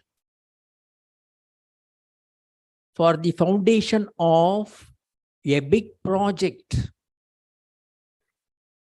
cotton and powerloom industries in Madurai district, covering more than 1,200 acres. It is a big project from the government. It's good. This project will promote revenue for state government and central government. Okay. But what are the benefits? What are the plus points and minus points? That we have to analyze. Environmentist has to do that. Some 30 years ago, Kudangulam project was launched. There are so many problems in that. So we sent some of the students in Kudangulam, Idigarai area. We met the fishermen community. So what are the problems you are going to face if it is launched? There are so many problems going on, but somehow or other, they have made all sorts of minus points. They removed all sorts of minus points. So Kudangulam power plant is going on. Now second phase is also going because they are giving a lot of opportunities, job opportunities for the local people. Somehow or other it is going on. In the same way, Madurai district, they are going to cover 1,200 acres of land to launch cotton industries, powerloom, just like a Coimbatore, Tripur, big project. It is really boost. So central government is also focusing Tamil Nadu government. I do not know why. That is politics. But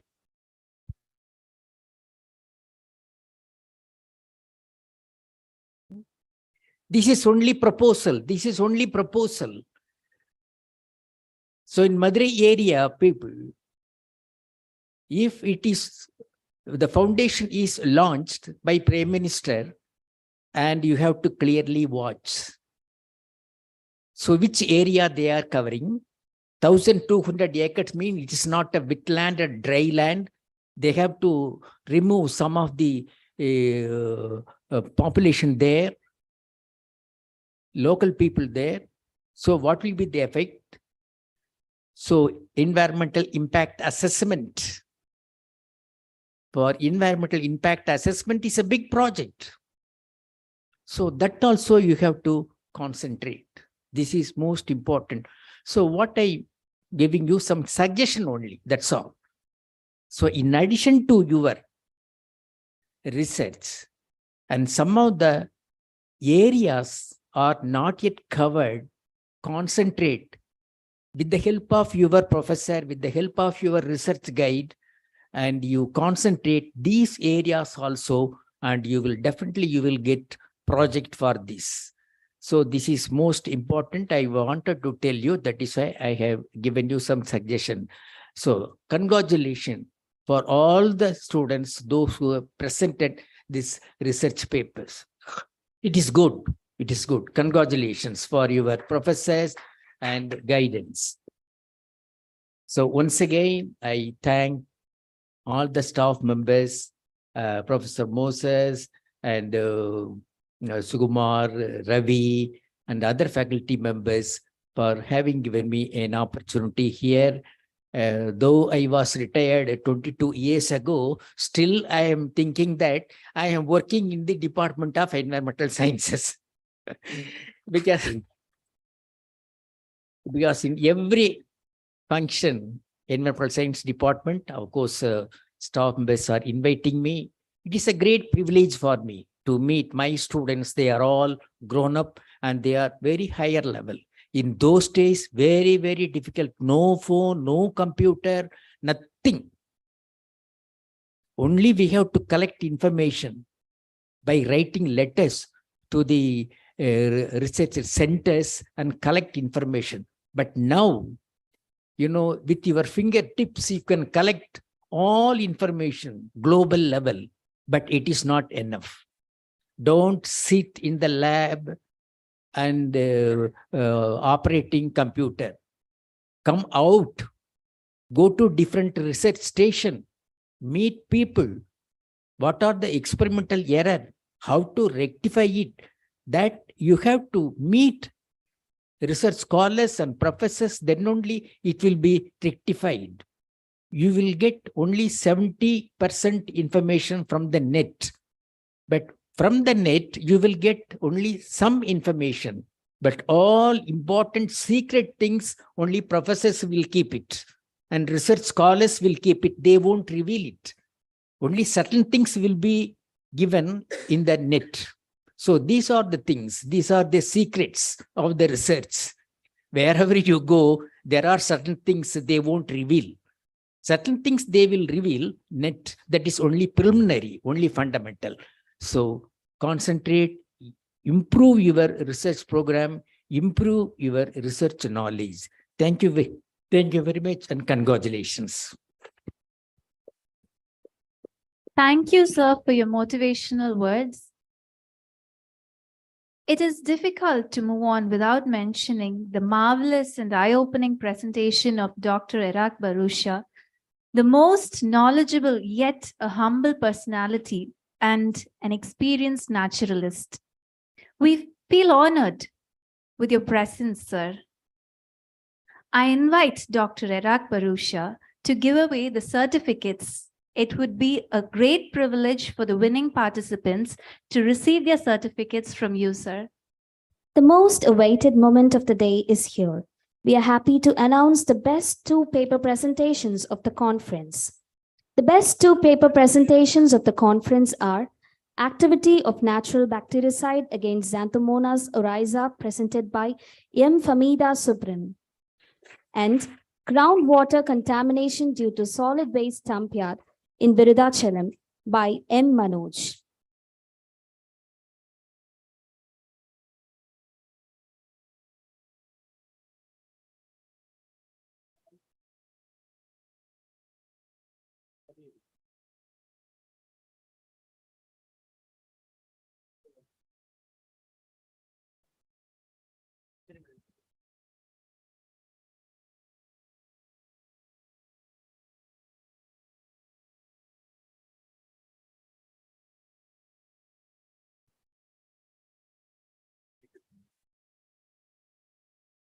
I call upon M. Manoj to receive the certificate.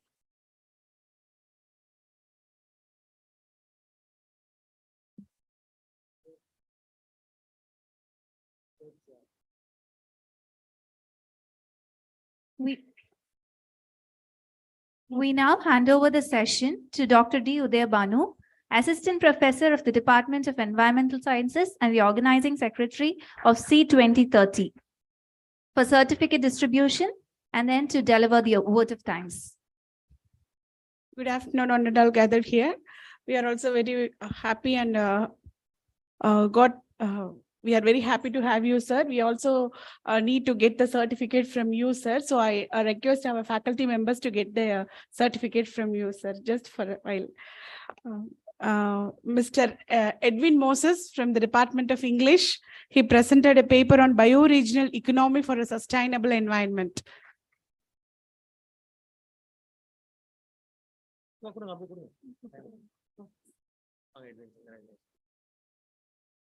And Dr. Sheila Mary, the committee member,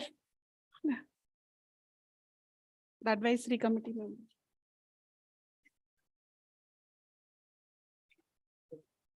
Dr. R. Tennyson. Tennyson?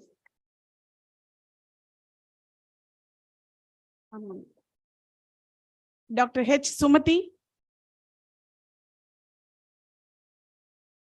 Dr. K.T. Rajesh Kumar.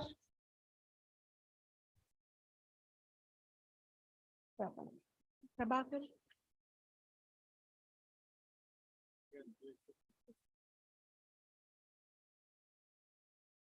Mr. P. Prabhakaran, Manager, Center for Environmental Sustainability.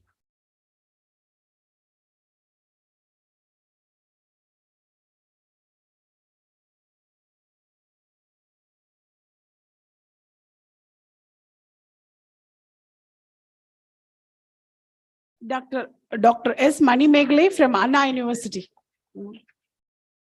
Tuticorin District, Kovilpatti Block. Please come, ma'am.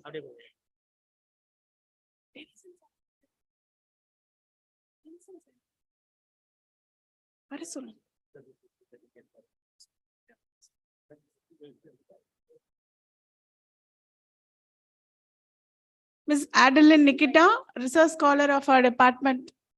Please come. And Ms. Ajaila Kartika, research scholar of our department.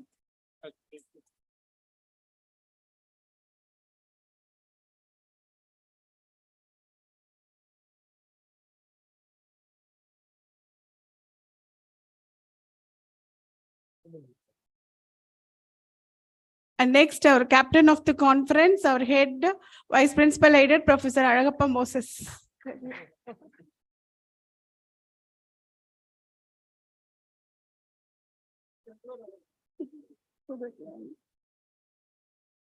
Then our co-organizing secretary, Dr. S. Sugumar. And myself.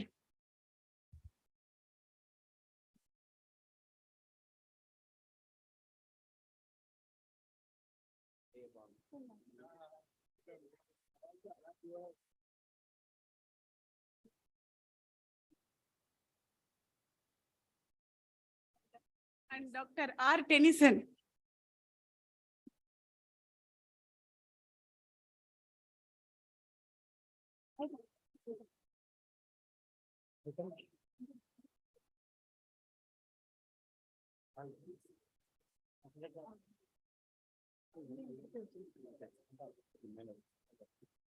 And Dr. R. Carlton.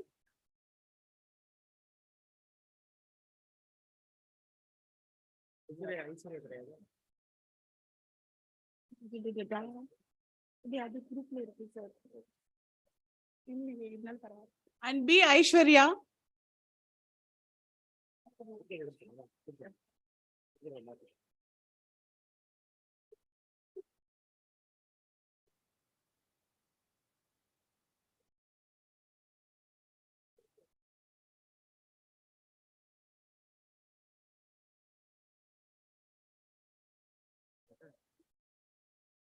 Thank you, sir. Thank you, dignitaries. Now, Dr. D. Udayabanu, Assistant Professor of the Department of Environmental Sciences and the Organizing Secretary of the three-day International Conference on Sustainable Environment and Economy towards Transforming the World by 2030, will deliver the vote of thanks. Good afternoon, one and all gathered here. It's my great privilege and honor to propose the vote of thanks in front of you. And the first and foremost thing, I want to thank the Lord all God Mighty who gave the strength to us to finish up all this program in a very successful manner. And I thank the management, the chairman, secretary, bishop, Right Reverend Chandrasekharan, and I thank the principal, Dr. Paul Dayabran, who is encouraging us and gave a very good financial support and all kind of efforts to us for running this program, this conference. And I also thank our beloved professor and our mentor and guide, Professor Alahappa Moses, as well as our guide Ravichandran sir. Both are the pillars of the department who guided us, leaded us, and make us to make this program in a grand success. Thank you, sir. And so many sessions are happened. There is a running out of time. I just read the name and I just thank the persons. I thank Dr. Gupta from Delhi, and I thank Shirley Lydia from USA, and Dr. Kumaran and Dr. Shubha and Dr. Sanjay Ramanujam, and our beloved resource person, Dr. Erak Barocha. We are very blessed to have you, sir. I thank all these resource persons who shared their knowledge to us for our forthcoming work. And I also thank the advisory committee members, all the HOD of botany, zoology, physics, chemistry, maths, and computer science department heads, and also the advisory committee members who gave their advice, how to do, what to do, where to do, when to do, and what are all the things to need for this international conference. I thank all of them. And I also thank my own colleagues, each and every committee members. They are the people who take charge of different sectors like transportation, food, and press and media, and all sort of things. Whatever the things required, the people are always available, and they shouldering me in many ways. I thank all the faculty members of my own department. And I also thank the guest speaker, Pragaladan, who gave the presentation today. I thank you, Mr. Pragaladan. And also I thank the esteemed dignitaries, Dr. Vasanthi ma'am, Dr. Kumaran sir, the persons who are all seated are all my teachers. And I'm very happy to sit along with them. I thank the God for that wonderful moment. I thank each and everyone. And also I thank the electrician, all the technical session electricians and the drivers, bus drivers, and all the people whoever worked for the successful of the conference. And last but not the least, my own student friends. Without you, this program is nothing. So I thank each and everyone. Thank you, children, for your support to end this program in a grand success.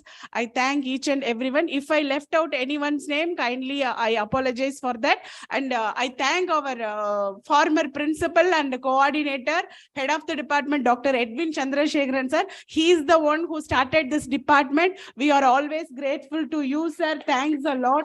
Thank you very much for your concern towards our department. Even though you retired for more than 22 years, still you look young and you are always guide us. You're training the trainer, you are leading the leader. Thank you very much, sir. Thank you so much. Thank you one and all. Thank you very much. Thank you, ma'am. We are not a team because we are together. We are a team because we respect, trust, and care for each other. We have come to the end of the 3-day international conference. Go Green, Go Genius. Stamp the carbon, stand tall. Remember the Sustainable Development Goals and save the environment. This is Adeline Nikita and Ajela Kartiga signing off. Thank you for joining us.